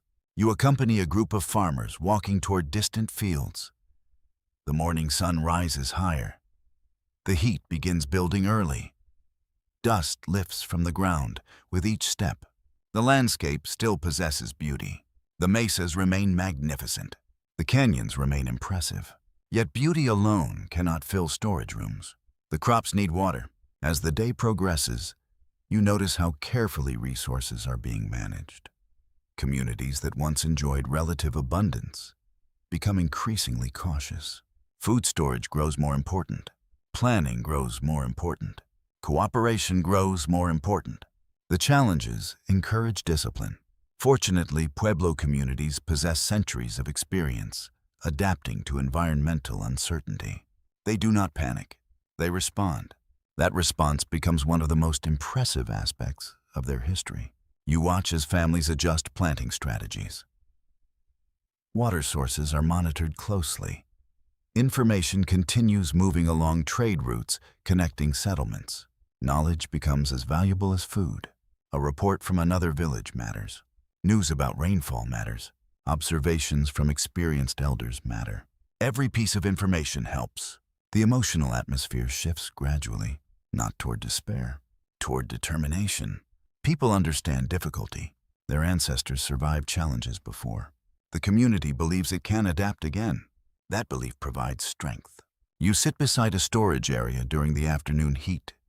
The smell of dry earth fills the air. Nearby families discuss future plans. Some conversations focus on improving efficiency. Others explore opportunities elsewhere. The idea of movement begins entering discussions, not because people wish to leave, because responsible leaders consider every possibility. A community must think ahead. The future depends on it. You imagine the weight carried by those responsible for helping guide decisions. They cannot control rainfall. They cannot command clouds. They can only respond wisely. That responsibility feels enormous. The longer difficult conditions persist, the more complex decisions become. Stay, adapt, relocate, wait, prepare. Every option carries risks. Meanwhile, life continues. Children still learn traditional skills. Artists still create pottery. Families still gather for evening meals. The ordinary moments remain precious, perhaps even more precious than before. Uncertainty often reminds people what matters most. Relationships matter. Community matters. Shared history matters. The bonds connecting people become sources of resilience. As evening approaches, you walk through a settlement that has survived many years of challenge. The buildings remain strong.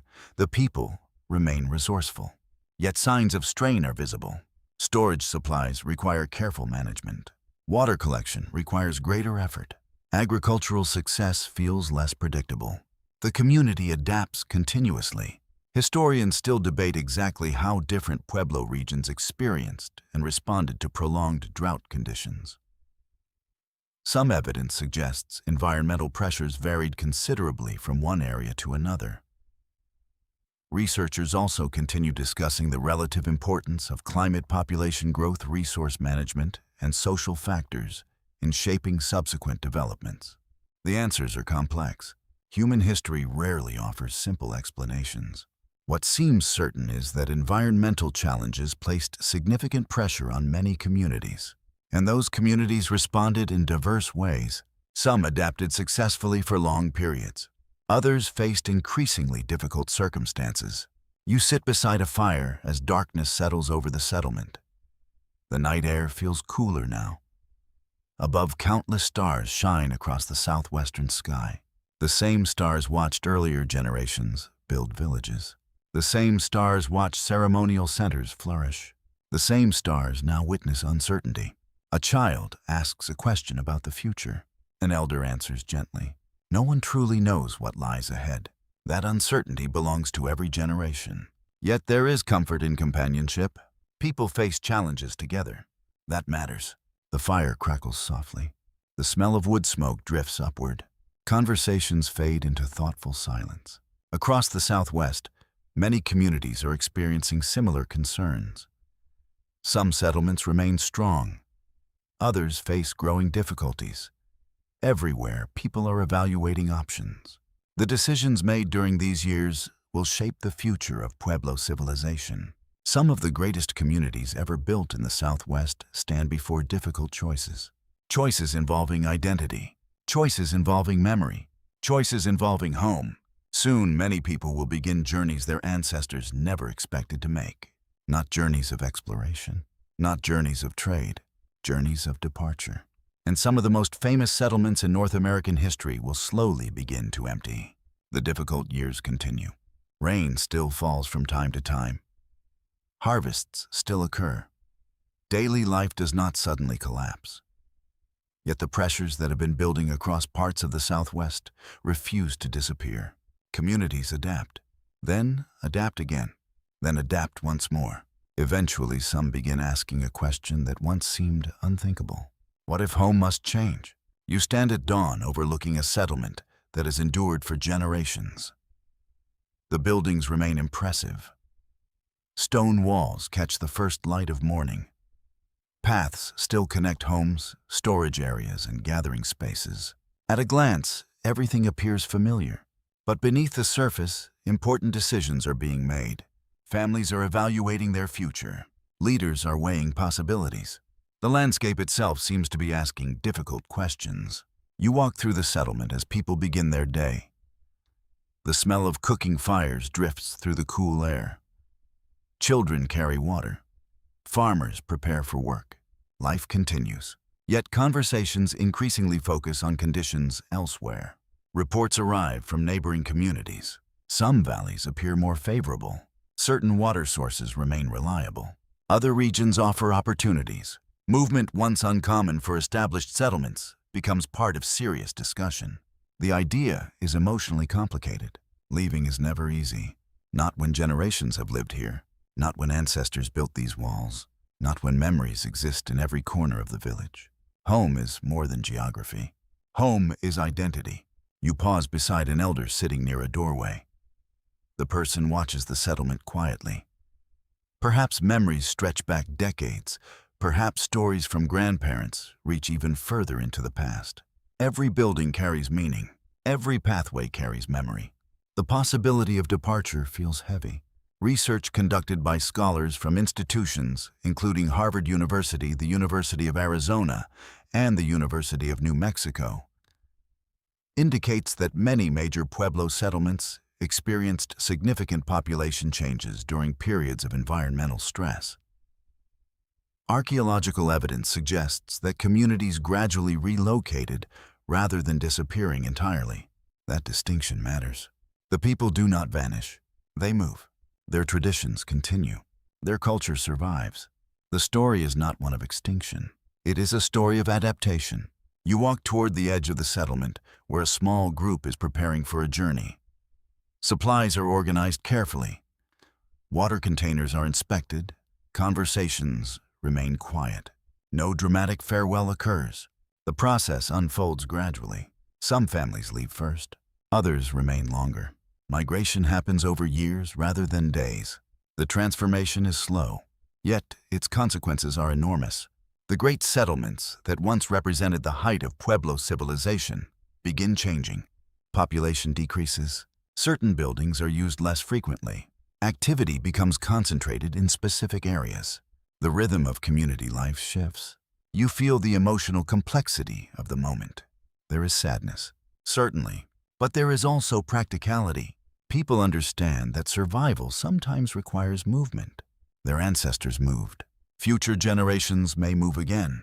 Adaptation remains one of the oldest traditions in the Southwest. The sun climbs higher as travelers begin their journey. You walk beside them for a while.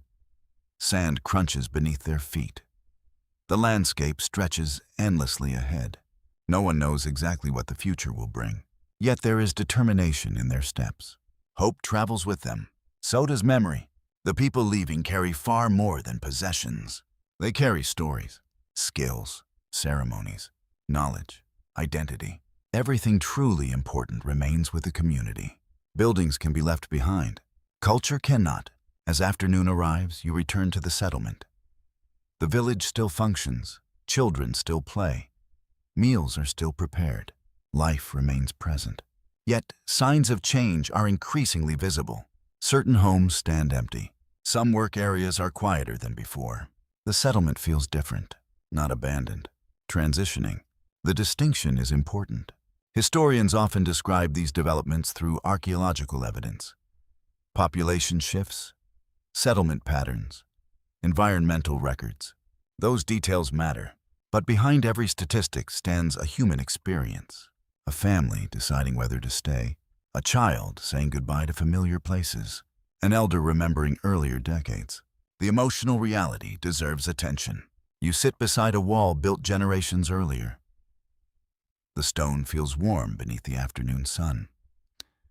Nearby, a young person listens as an older relative describes events from long ago. The conversation carries a sense of continuity. The settlement may change. The people endure. That realization provides comfort. As evening approaches, long shadows stretch across plazas and pathways. The village appears beautiful in the golden light, perhaps more beautiful because change is underway. Human beings often appreciate places most deeply when they realize those places are not permanent. You notice individuals pausing to look across familiar views. The canyon beyond the settlement, the distant mountains, the fields where generations worked. These landscapes hold memories. Leaving them is not simple. Yet history rarely allows complete stillness. Communities evolve. Conditions change. People adapt. The Pueblo peoples have always adapted. That truth remains unchanged. Historians still debate the relative importance of various factors influencing migration from major settlements. Some researchers emphasize prolonged environmental challenges. Others point towards social, economic, and political considerations operating alongside climate pressures. Most scholars agree that no single cause explains every movement across the Southwest. Human decisions are rarely driven by one factor alone. The story is more complicated and more human. As darkness settles over the settlement, fires glow behind stone walls. The night air feels cool and calm. Above, the stars appear as brilliant as ever. The same stars watched these communities rise. Now they watch them transform. The change is profound, yet not tragic in the simple sense. The people are not defeated. They are adapting, choosing, moving, surviving. Tomorrow, more travelers may depart. Others may arrive elsewhere. New communities will emerge in regions offering fresh opportunities. The centers once standing at the heart of Pueblo civilization will gradually become quieter. Their walls will remain, their stories will remain, their influence will remain, and the descendants of those who built them will carry their heritage into new landscapes where the next chapter of Pueblo history is already beginning. The journeys continue. Families move across familiar landscapes, carrying far more than tools, food, and household possessions. They carry memories. They carry traditions. They carry knowledge gathered through centuries of experience. Most importantly, they carry a shared identity. The great settlements behind them remain important. Their walls still stand against canyon cliffs and desert skies. Yet the future increasingly lies elsewhere. You walk beside one of these migrating communities during the cool hours before sunrise. The stars are beginning to fade. Ahead, distant mountains rise above the horizon. The travelers move steadily, not hurried, not fearful, purposeful. The journey is difficult, but not unfamiliar. Movement has always been part of life in the Southwest. Long before villages existed, ancestors crossed these landscapes seeking opportunity and survival. In some ways, history is circling back, but the people making these journeys are very different from those early travelers. They possess centuries of accumulated knowledge. They understand agriculture. They understand architecture. They understand community organization. Wherever they settle, they will not be starting from nothing.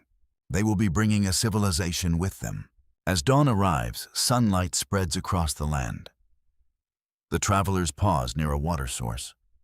The sound of flowing water immediately attracts attention. Water remains precious, perhaps even more precious than ever. Children refill containers. Adults discuss the route ahead.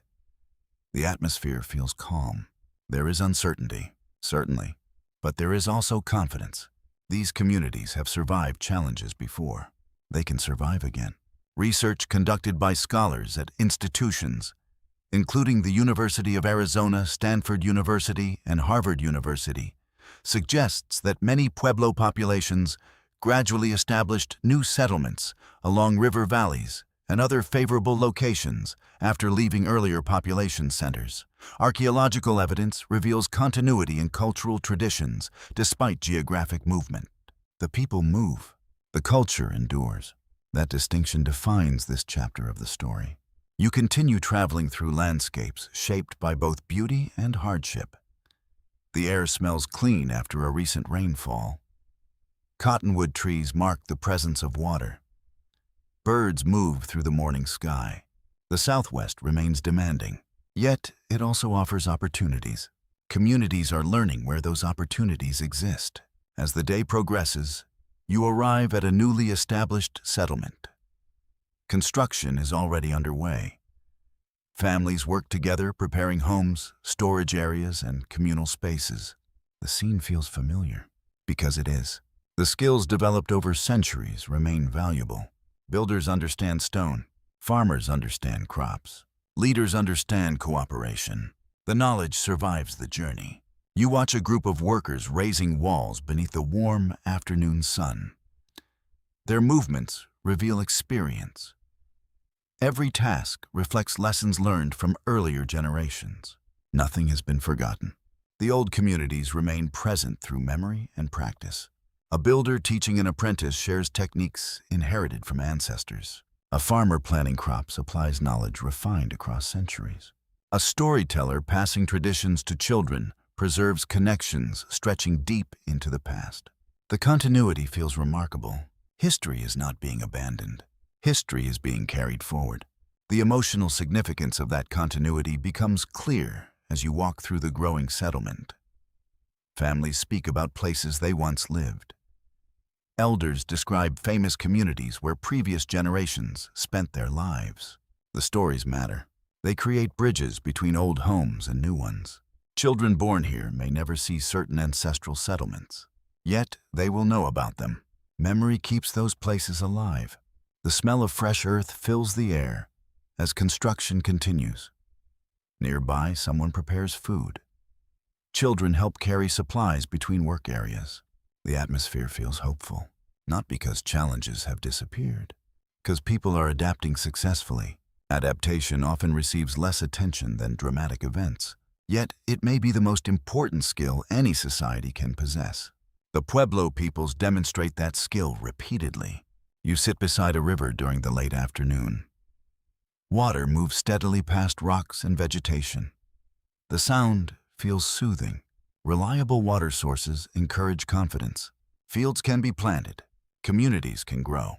The future feels possible. Around you, new settlements continue taking shape. Some remain small, others expand steadily. Social networks persist. Trade connections adapt to changing geography. The Pueblo world is transforming, not ending. Transforming. The distinction remains essential. Historians still debate exactly how migration unfolded across different regions and communities. Some evidence suggests coordinated movements involving large populations. Other findings indicate more gradual relocation occurring over extended periods. Archaeological discoveries continue adding detail to a complex and evolving picture. What remains clear is that movement occurred, and survival followed. The descendants of the ancient builders remain active participants in their own history. As evening approaches, you walk through the settlement once more. The day's work is ending. Long shadows stretch across open spaces. Smoke rises from cooking fires. The atmosphere feels comfortable. Children laugh nearby. Adults discuss plans for tomorrow. Life continues. The ordinary routines returning to the community may be the strongest sign of success. People are not merely enduring. They are rebuilding, creating new homes, establishing new memories, preparing new futures. You imagine a child born in this settlement. To them, these buildings will seem ancient one day. These pathways will feel familiar. This river valley will become home. History continues moving forward. Every generation inherits a world shaped by earlier decisions, then adds its own chapter. The Pueblo peoples are doing exactly that. The stars begin appearing overhead as darkness settles across the landscape. The air cools pleasantly. Families gather for evening meals. Conversation flows easily. Stories continue. Traditions survive. The settlement feels alive with possibility. The challenges that encouraged migration have not erased Pueblo culture. If anything, they have demonstrated its resilience. Strong walls can be left behind. Strong traditions endure. As you look across the growing community, you sense that something deeper than physical survival has been achieved. Identity has survived. Memory has survived. Belonging has survived. And beneath all of it lies something even older. A relationship with the land itself. The rivers, the mountains, the deserts, the sacred places connecting people to ancestors and to forces larger than themselves. That spiritual relationship will continue shaping Pueblo life just as profoundly as agriculture, trade, or architecture ever did. The new settlements continue growing beside rivers, beneath mesas, and across fertile valleys. Homes are built, fields are planted, children are born, communities thrive. Yet beneath every practical activity runs a deeper current, something difficult to measure through archaeology alone. Belief, connection, meaning. The Pueblo peoples do not see themselves as separate from the landscape around them. The mountains, rivers, clouds, animals, and seasons are not merely features of the environment. They are part of a living relationship. You begin the day standing on a ridge, overlooking a broad valley. Dawn spreads slowly across the southwest. The first sunlight touches distant cliffs. Shadows retreat from canyon walls. Cool air moves gently across the land. The scene feels peaceful, almost sacred. It is easy to understand why generations would form deep emotional bonds with places like this. The landscape is never simply scenery. It shapes life. It shapes memory. It shapes identity. You watch as members of a nearby community begin their morning routines. Farmers head toward fields. Families prepare meals. Children help with daily tasks. Ordinary activities fill the village. Yet, spiritual understanding is woven into everyday life. There is no sharp boundary between practical existence and deeper meaning. The two exist together, as naturally as earth and sky. Research conducted by scholars from institutions including Yale University, Harvard University, and the University of New Mexico has emphasized the central importance of spiritual traditions within Pueblo societies. Archaeological evidence, oral traditions, and ceremonial spaces all point toward rich belief systems, deeply connected to both community life and the natural world. Many details remain private or sacred even today, and rightly so. Not every tradition exists for outsiders to examine. Yet, enough survives to reveal the profound significance of spiritual life. You walk through the settlement and notice how carefully people observe the world around them. Clouds receive attention. Seasonal changes receive attention. The movements of animals receive attention. Nothing feels disconnected. Everything belongs to a larger pattern. The environment is both practical reality and source of meaning. A farmer watches the sky, not only because crops need rain, because the sky itself matters. You pause beside an elder sitting beneath the shade of a structure. Several younger listeners gather nearby. Stories are being shared. The atmosphere feels calm, respectful, attentive. The stories connect present generations to ancestors who lived centuries earlier. They explain relationships between people, places, and unseen forces shaping the world. Memory becomes sacred. History becomes sacred. The land itself becomes sacred. You imagine how powerful these connections must feel. A particular mountain is not merely a mountain. It is part of a larger story. A river is not simply water. It carries generations of meaning. A settlement is not only a collection of homes. It exists within a network of relationships stretching across time. The emotional effect is profound. Belonging extends beyond family and community. Belonging includes the landscape itself. As the morning progresses, you visit a ceremonial space within the settlement. The architecture feels purposeful. Every detail reflects generations of accumulated knowledge and tradition. The atmosphere encourages reflection, quiet, focus, respect. People gather here for reasons extending beyond ordinary daily concerns. Community identity is strengthened.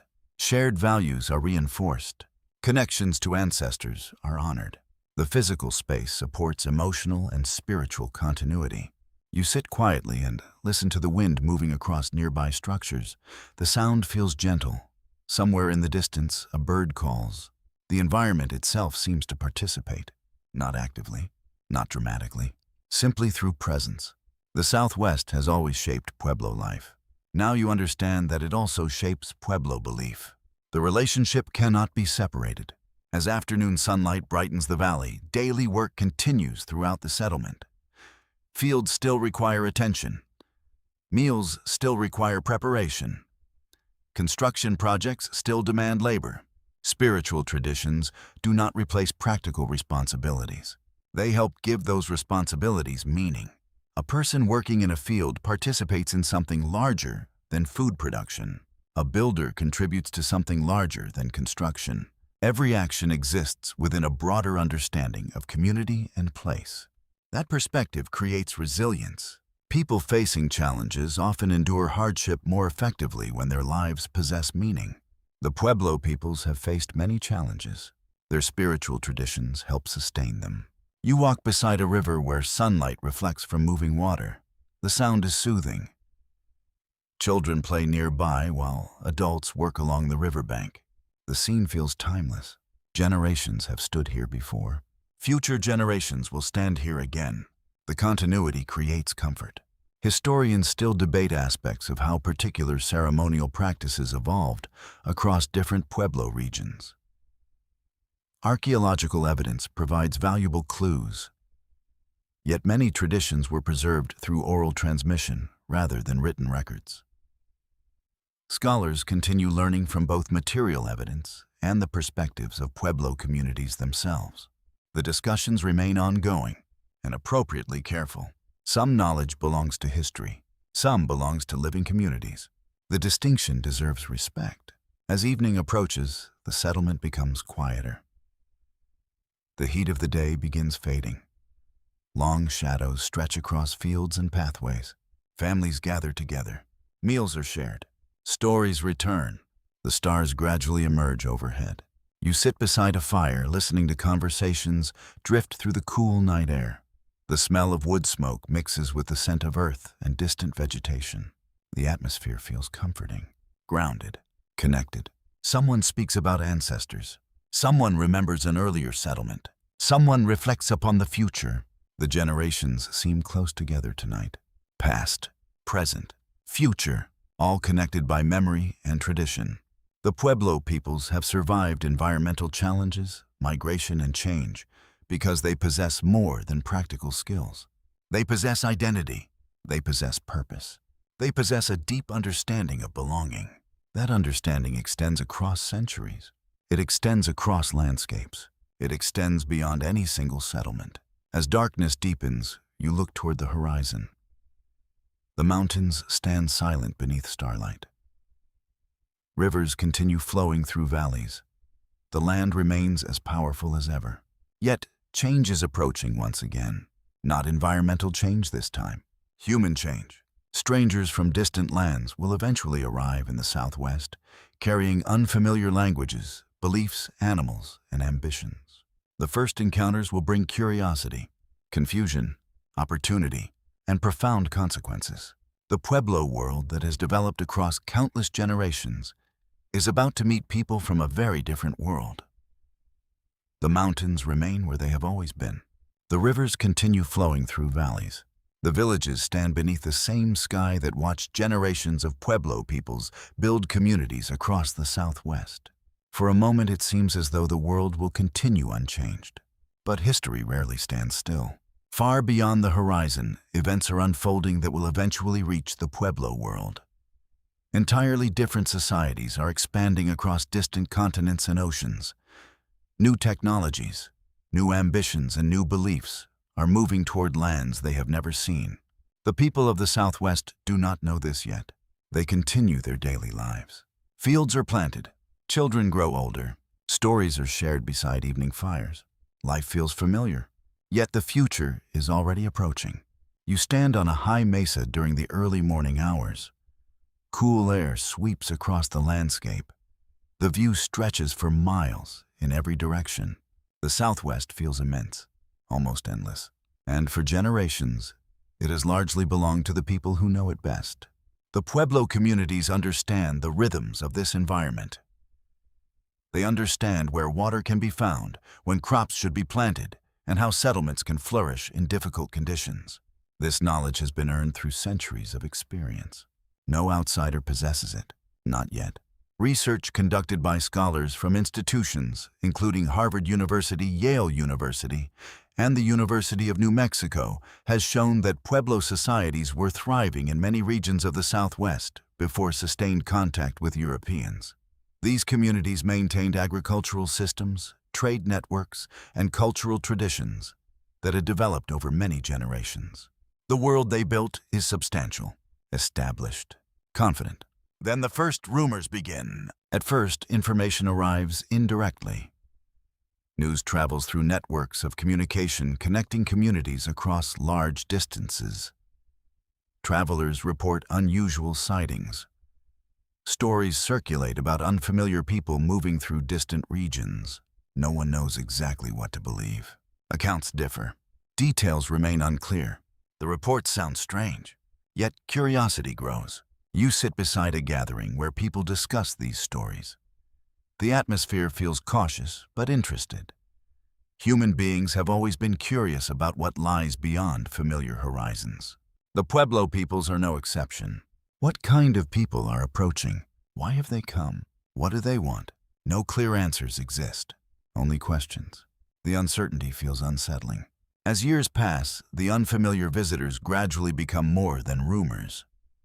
Direct encounters begin occurring in parts of the Southwest. People who look different, dress differently, and speak unknown languages enter a world shaped by Pueblo traditions. The meetings are extraordinary. Imagine seeing something completely outside your experience. Animals never encountered before. Objects made using unfamiliar techniques. People carrying assumptions and beliefs unlike anything you have known. The experience must feel astonishing. You walk through a Pueblo settlement where news of these encounters has arrived. Conversations fill the air. Some people seem fascinated. Others appear cautious. Both reactions make sense. The unknown often inspires both curiosity and concern. The smell of cooking food drifts through the village. Children continue playing. Daily life continues. Yet, a new topic now dominates discussion. The strangers. What will happen next? No one knows. The answer is still being written. As direct contact increases, exchanges begin. Information moves in both directions. Observations are made. Judgments are formed. People study one another carefully. The process is natural. Every society tries to understand unfamiliar visitors. You imagine a Pueblo farmer observing newcomers for the first time. The clothing appears unusual. The equipment appears unusual. Even their behavior may seem puzzling. At the same time, the newcomers are making their own observations. Both sides are trying to understand. Both sides are interpreting what they see through their own experiences. Misunderstandings become almost inevitable. The challenge of communication extends beyond language. Different societies often hold different assumptions about leadership, property, religion, and community life. The differences matter, sometimes greatly. You stand beside a group discussing recent encounters. The atmosphere feels thoughtful. No one can fully predict the consequences. Some possibilities appear promising. New trade opportunities, new knowledge, new relationships. Other possibilities seem more troubling. Conflict, confusion, competing expectations. History often contains all of these at once. Research from institutions including Stanford University and the University of Arizona has highlighted the complexity of early contact between Pueblo peoples and European explorers.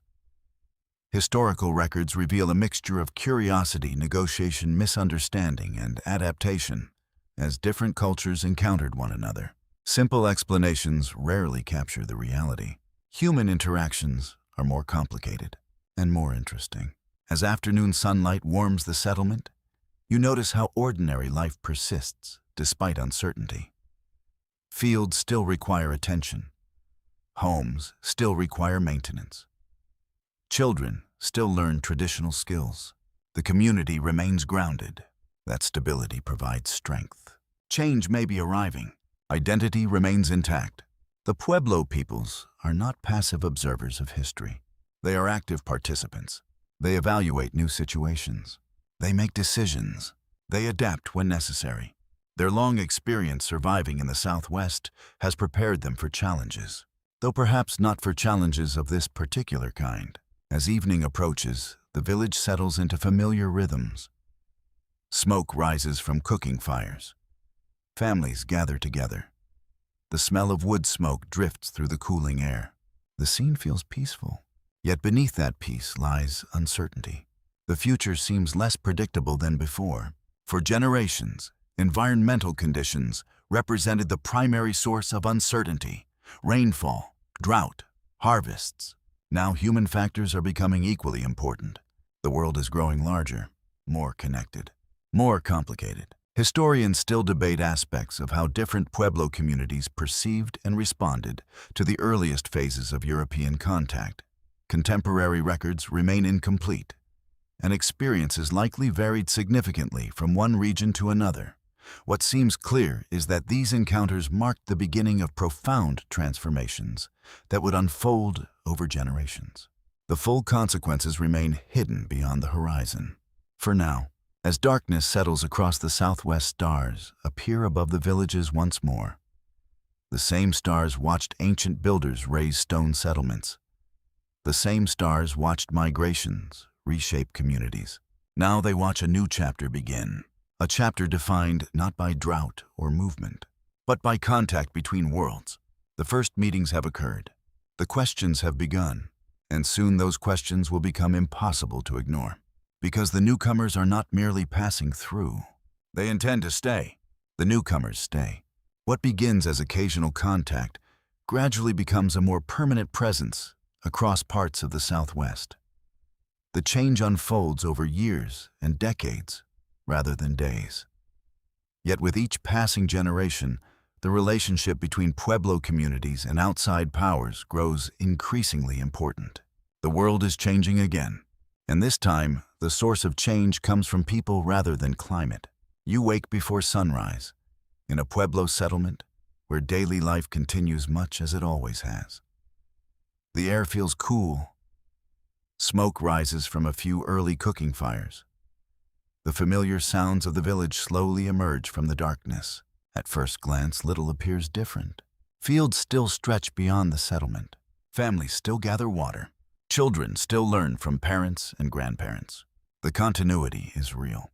Yet new pressures now exist alongside old traditions. The community must navigate unfamiliar challenges.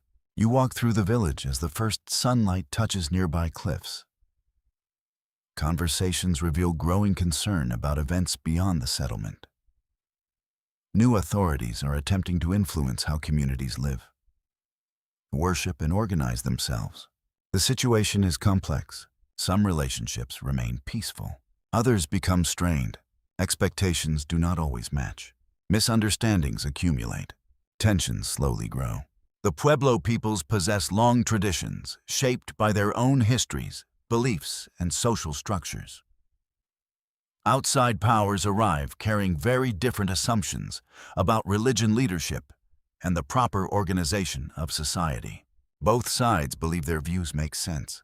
Both sides struggle to understand the other. The result is often frustration. Research conducted by scholars from institutions, including Yale University, Stanford University, and the University of New Mexico, has shown that the colonial period in the Southwest involved ongoing negotiation, adaptation, and resistance. Historical records reveal a complicated landscape shaped by cooperation in some situations and conflict in others. The story resists simple categories. Human history usually does. You sit beside a gathering where community members discuss recent developments. The mood feels serious. People speak carefully. Decisions carry significant consequences. How much change should be accepted? What traditions must be preserved? How should communities respond to growing outside influence? The questions are difficult. No easy answers exist. You can almost feel the weight of responsibility carried by community leaders. Every decision affects families, traditions, and future generations. The challenge extends beyond politics. It reaches into identity itself. A culture can adapt, but how much adaptation is too much? The question echoes through the years. As morning progresses, you visit fields where farmers continue working despite uncertainty. The crops still require attention. The seasons still move forward. Life refuses to pause simply because larger events are unfolding. This persistence feels important. The ordinary routines of community life become acts of continuity. A family preparing food preserves tradition. An elder teaching a child preserves tradition. A ceremony conducted according to ancestral customs preserves tradition. Culture survives through daily practice, not only through dramatic events. The smell of freshly prepared corn drifts through the air. Nearby children laugh while helping with simple tasks. The scene feels reassuring. Life continues. That fact matters. Outside pressures may grow stronger, but the community remains alive and active. You walk through the settlement during the warm afternoon hours. The architecture still reflects generations of Pueblo knowledge. The social bonds remain strong. Shared memory continues linking people to their ancestors. These strengths provide resilience. Communities facing external pressure often survive because they possess deep internal foundations. The Pueblo peoples have such foundations. They have spent centuries building them. You imagine an elder telling stories to younger listeners. The stories now carry additional significance. They are not merely lessons about the past. They are guides for the future. Remember who you are. Remember where you come from. Remember what matters. The message feels increasingly urgent. As tensions grow, communities seek ways to protect their traditions while navigating a changing world. Some accommodation occurs. Some resistance occurs. The balance varies. Different communities respond differently. Different individuals respond differently. Human societies are never completely uniform. Historians still debate aspects of how various Pueblo groups experienced colonial rule. Some evidence emphasizes local negotiation and adaptation. Other evidence highlights conflict and resistance. Researchers continue examining regional differences that shape the experiences of specific communities. The debate reflects historical reality. There was no single Pueblo experience. There were many experiences, connected, overlapping, complex. As evening approaches, long shadows stretch across the settlement. Families gather for meals. Conversations continue around small fires. The atmosphere feels thoughtful, perhaps more thoughtful than before. People understand that important decisions lie ahead. The future of their communities may depend upon choices made during these years. You sit quietly beside a fire as darkness settles across the landscape. The smell of wood smoke rises into the cool night air. Above, the stars remain unchanged. They have witnessed countless generations. They witnessed the first farmers, the great builders, the migrations, the first encounters with outsiders. Now they witness another turning point. The pressure upon Pueblo traditions continues increasing. Efforts to reshape community life become more ambitious.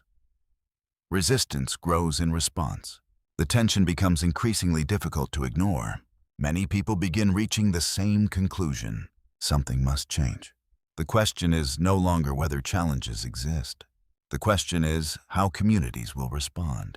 You look around the gathering and notice determination in people's faces, not anger alone. Determination, a desire to preserve identity, a desire to protect traditions, a desire to shape their own future. Those feelings are powerful. History often changes when enough people share them. Across the Southwest, conversations similar to this one are occurring in many communities. Families discuss the future. Leaders communicate with one another. Frustrations accumulate. The moment is building, slowly, steadily, like a storm gathering beyond the horizon. Soon, one of the most remarkable events in Pueblo history will unfold. Communities that have endured generations of pressure will act together in ways that surprise the outside world. The consequences will be profound, and the memory of what follows will endure for centuries. The tension that has been building for years does not disappear. It grows, conversation by conversation, decision by decision, generation by generation. Across the Pueblo world, communities continue balancing adaptation with preservation.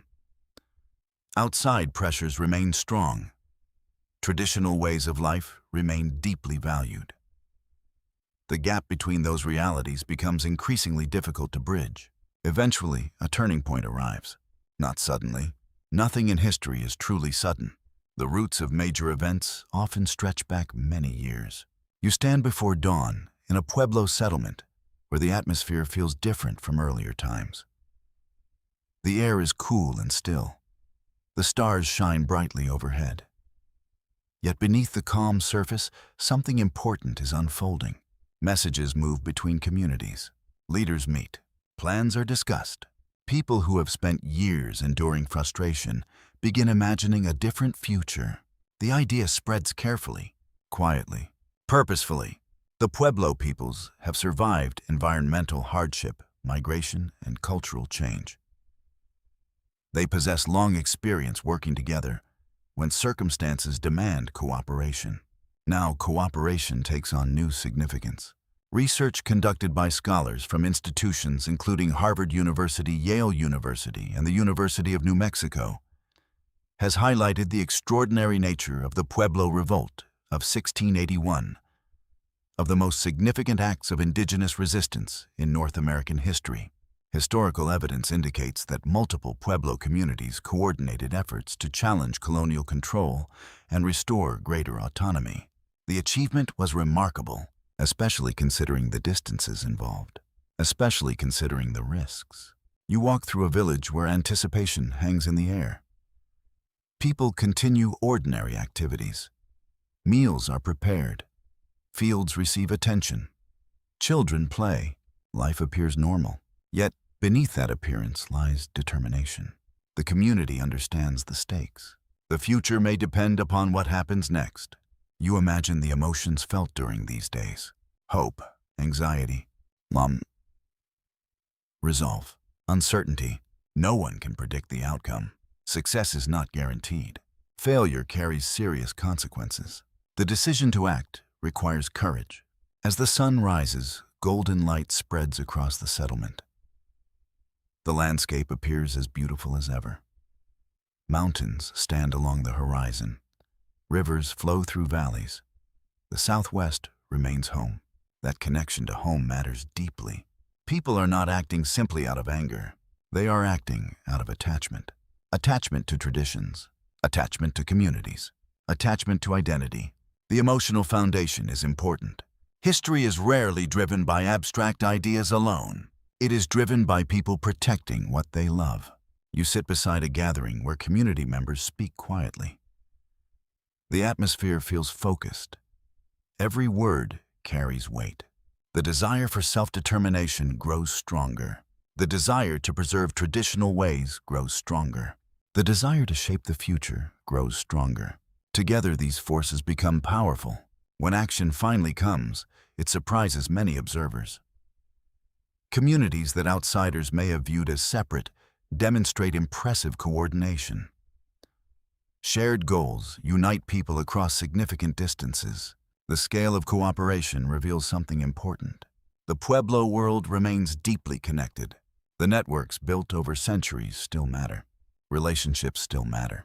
Trust still matters. You follow the story as events unfold across the Southwest. Communities move to reclaim greater control over their lives and traditions. The effort is ambitious. The consequences are immediate. For a time, the balance of power changes dramatically. The achievement becomes one of the most extraordinary moments in Pueblo history, not because it solves every problem. No historical event does, but because it demonstrates collective strength, the ability of communities to act together, the ability of traditions to endure, the ability of people to influence their own destiny. The smell of wood smoke drifts through a settlement celebrating hard-won success. Families gather. Stories are shared. The atmosphere carries relief and pride. Not pride based on conquest. Pride based on survival. Pride based on resilience. Pride based on community. You imagine an elder reflecting upon everything that has happened. Decades of pressure, years of uncertainty. Then a moment when people chose to act. The memory would remain powerful. The story would be told for generations. As afternoon sunlight warms the landscape, you notice that ordinary life continues even during extraordinary times. Crops still need tending. Homes still require maintenance. Children still need guidance. The practical realities of life never disappear. History unfolds within daily routines. That truth remains constant. The Pueblo Revolt becomes a defining event, yet it is also part of a longer story. Communities continue adapting. Challenges continue evolving. Relationships with outside powers do not simply vanish. The future remains complicated. Historians still debate certain aspects of the revolt, including details of coordination leadership and regional participation. Historical records contain gaps and differing perspectives. Researchers continue examining evidence to better understand how such a remarkable movement developed and succeeded. The debates are valuable. They remind us that history remains a living field of inquiry, yet the broader significance is widely recognized. The event stands as a powerful example of indigenous resistance and determination. As evening approaches, you walk through a Pueblo community entering a period of renewal. The atmosphere feels hopeful. Traditional practices receive renewed attention. Cultural identity feels strengthened. The people have endured. That fact matters. The centuries of adaptation stretching back to the earliest farmers and builders have prepared them for moments like this. Resilience has become part of their inheritance. The sun begins setting behind distant mesas. Long shadows stretch across fields and pathways. The landscape glows with warm colors. The Southwest feels timeless. Yet history continues moving forward. Always forward. You sit beside a fire as darkness settles over the village. Families gather nearby. Children listen to stories. The stars emerge overhead. The scene feels familiar, comforting, enduring. The revolt has reshaped the present. But another challenge awaits. Time itself. New governments will come. Borders will change. Economies will evolve. The centuries ahead will bring transformations no one around this fire can fully imagine. The Pueblo peoples will face all of it. And somehow, through every change, they will continue carrying forward one of the oldest living cultural traditions in North America. The fires of revolt fade into memory, but the Pueblo world does not stand still. It never has. It moves forward through pressure, adaptation, and continuity shaped by forces both inside and outside the Southwest. After moments of dramatic change, life gradually settles into new rhythms. The villages remain, the people remain, the traditions remain, yet the world around them continues transforming. You wake in a Pueblo settlement during a quiet morning many years after the upheavals of earlier times. The air feels calm. Light spreads gently across the landscape. Smoke rises from scattered cooking fires. At first glance, everything appears familiar, but history has shifted beneath the surface. New authorities now influence the region in different ways. Trade patterns evolve. Political structures change. External powers expand and contract across distant horizons, affecting even remote communities in the Southwest. The Pueblo peoples navigate this changing world with careful attention. They have done so for centuries. You walk through the settlement and observe continuity everywhere. Fields are still cultivated. Homes are still maintained. Ceremonies still take place according to long-established traditions. Yet, adaptation is visible too. Communities adjust to new economic realities. New tools and materials appear alongside traditional ones. External goods enter local circulation. People evaluate what to adopt and what to preserve. Every choice is deliberate. Nothing is accidental. Research conducted by scholars from institutions including Stanford University, Harvard University, and the University of New Mexico has shown that Pueblo communities maintained cultural continuity, while also adapting selectively to changing colonial and national conditions.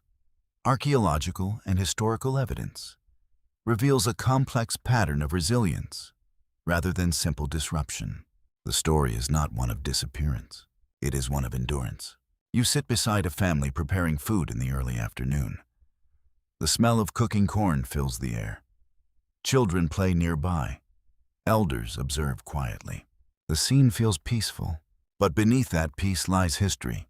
Generations of negotiation, generations of adaptation, generations of resistance and survival. The Pueblo peoples have learned to live within shifting systems without losing their core identity. That balance is extraordinary. As afternoon light warms the settlement, you notice how cultural traditions continue anchoring daily life. Ceremonies still mark seasonal changes. Stories still connect people to ancestors. Language and memory still carry meaning across generations. Even as outside influences increase, internal continuity remains strong. You walk through a gathering space where community members are discussing matters affecting daily life. The tone is practical. Decisions focus on land use resources and community responsibilities. Leadership remains rooted in tradition, even when surrounded by external pressures. The Pueblo world continues functioning through deep social cohesion. That cohesion is the result of centuries of experience. You imagine earlier generations watching similar transitions unfold. They too faced uncertainty. They too adapted while preserving essential values. The present moment is part of a long continuum. As evening approaches, the settlement becomes quieter. Fires are lit. Families gather. The sky darkens above familiar landscapes. The stars appear once again. They have witnessed every chapter so far. The earliest migrations, the rise of villages, the growth of ceremonial centers, the challenges of environmental change, the movements of people, the struggles for autonomy, and now a long period of survival within a changing world. History does not erase the Pueblo peoples. It tests them, and they endure. You sit beside a fire listening to quiet conversation. The mood feels reflective. People speak of the past with respect. They speak of the future with caution. Both are uncertain. Both are important. The present moment feels like a bridge between worlds. Behind lies a deep, ancestral past, stretching back thousands of years. Ahead lies an equally complex future.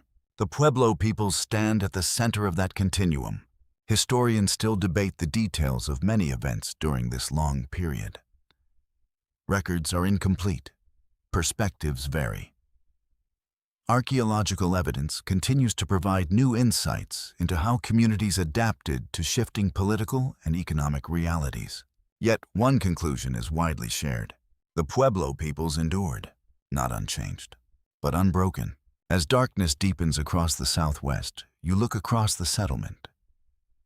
Homes glow softly in firelight. The sounds of daily life fade gradually into the night. The land remains constant. The people remain connected to it. That relationship has survived everything so far. And it continues shaping identity even as centuries pass. The Pueblo world has never been static. It has always been alive, always adjusting, always remembering, always continuing.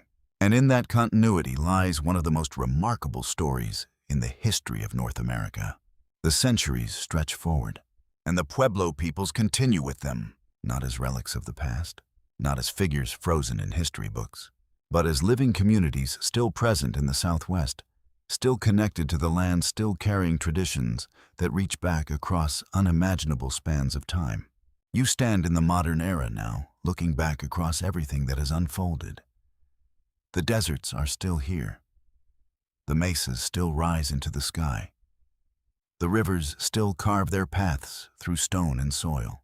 The landscape has not changed its essence, but the world around it has transformed. Modern roads cross ancient territories. Cities have expanded across parts of the Southwest.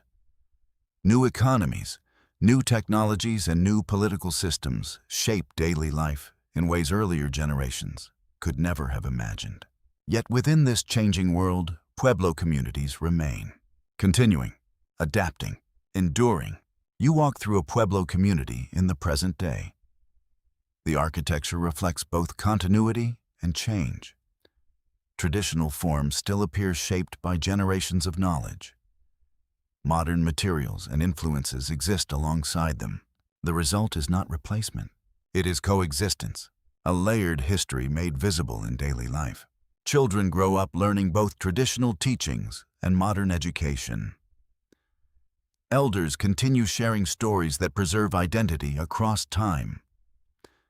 Ceremonies still connect people to ancestral landscapes and seasonal cycles. The rhythm of life continues, different now, but connected.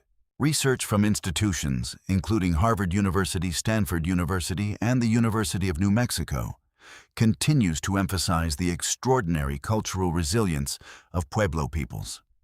Archaeological evidence, combined with oral traditions, shows an unbroken thread of identity stretching back thousands of years through periods of growth, migration, challenge, and renewal. This is not a story of disappearance. It is a story of survival through transformation. You sit quietly in the present moment, imagining all the lives that have passed through these same landscapes. Early hunters moving across ancient valleys. First farmers planting experimental crops. Builders shaping stone villages. Travelers crossing vast trade networks. Communities gathering in ceremonial centers. Families making difficult decisions during times of change. All of it remains present in memory, not as distant abstraction, but as living heritage. As evening arrives, light softens across the land. The sky glows with familiar colors. The same stars begin to appear once more above the Southwest. They have witnessed every era, every settlement, every migration, every renewal. The continuity feels almost overwhelming. Time has moved forward, but presence remains. You reflect on what the Pueblo story ultimately represents. Not only adaptation to environment, not only architectural achievement, not only historical survival, but something deeper, a sustained relationship between people, land, and memory. A relationship that has survived disruption, change, and centuries of pressure. In the quiet of the evening, you realize that the greatest achievement is not any single village ceremonial center or moment of resistance. It is endurance itself. The ability to remain rooted while also moving forward. The ability to preserve identity while adapting to change. The ability to carry history without being trapped by it. The Pueblo peoples embody that balance. As night fully settles, you imagine the countless generations who contributed to this continuity. Their lives were ordinary in many ways. They worked fields, raised children, built homes, shared meals, told stories, and yet together they created something extraordinary, a living civilization that continues into the present. The firelight fades softly in your imagination. The desert grows quiet. The wind moves gently across stone and earth. The story does not end. It continues, because it is still being lived. And as long as people remain connected to land memory and community, the story of the Pueblo peoples will keep unfolding generation after generation under the same endless sky. Blessings to you and your family.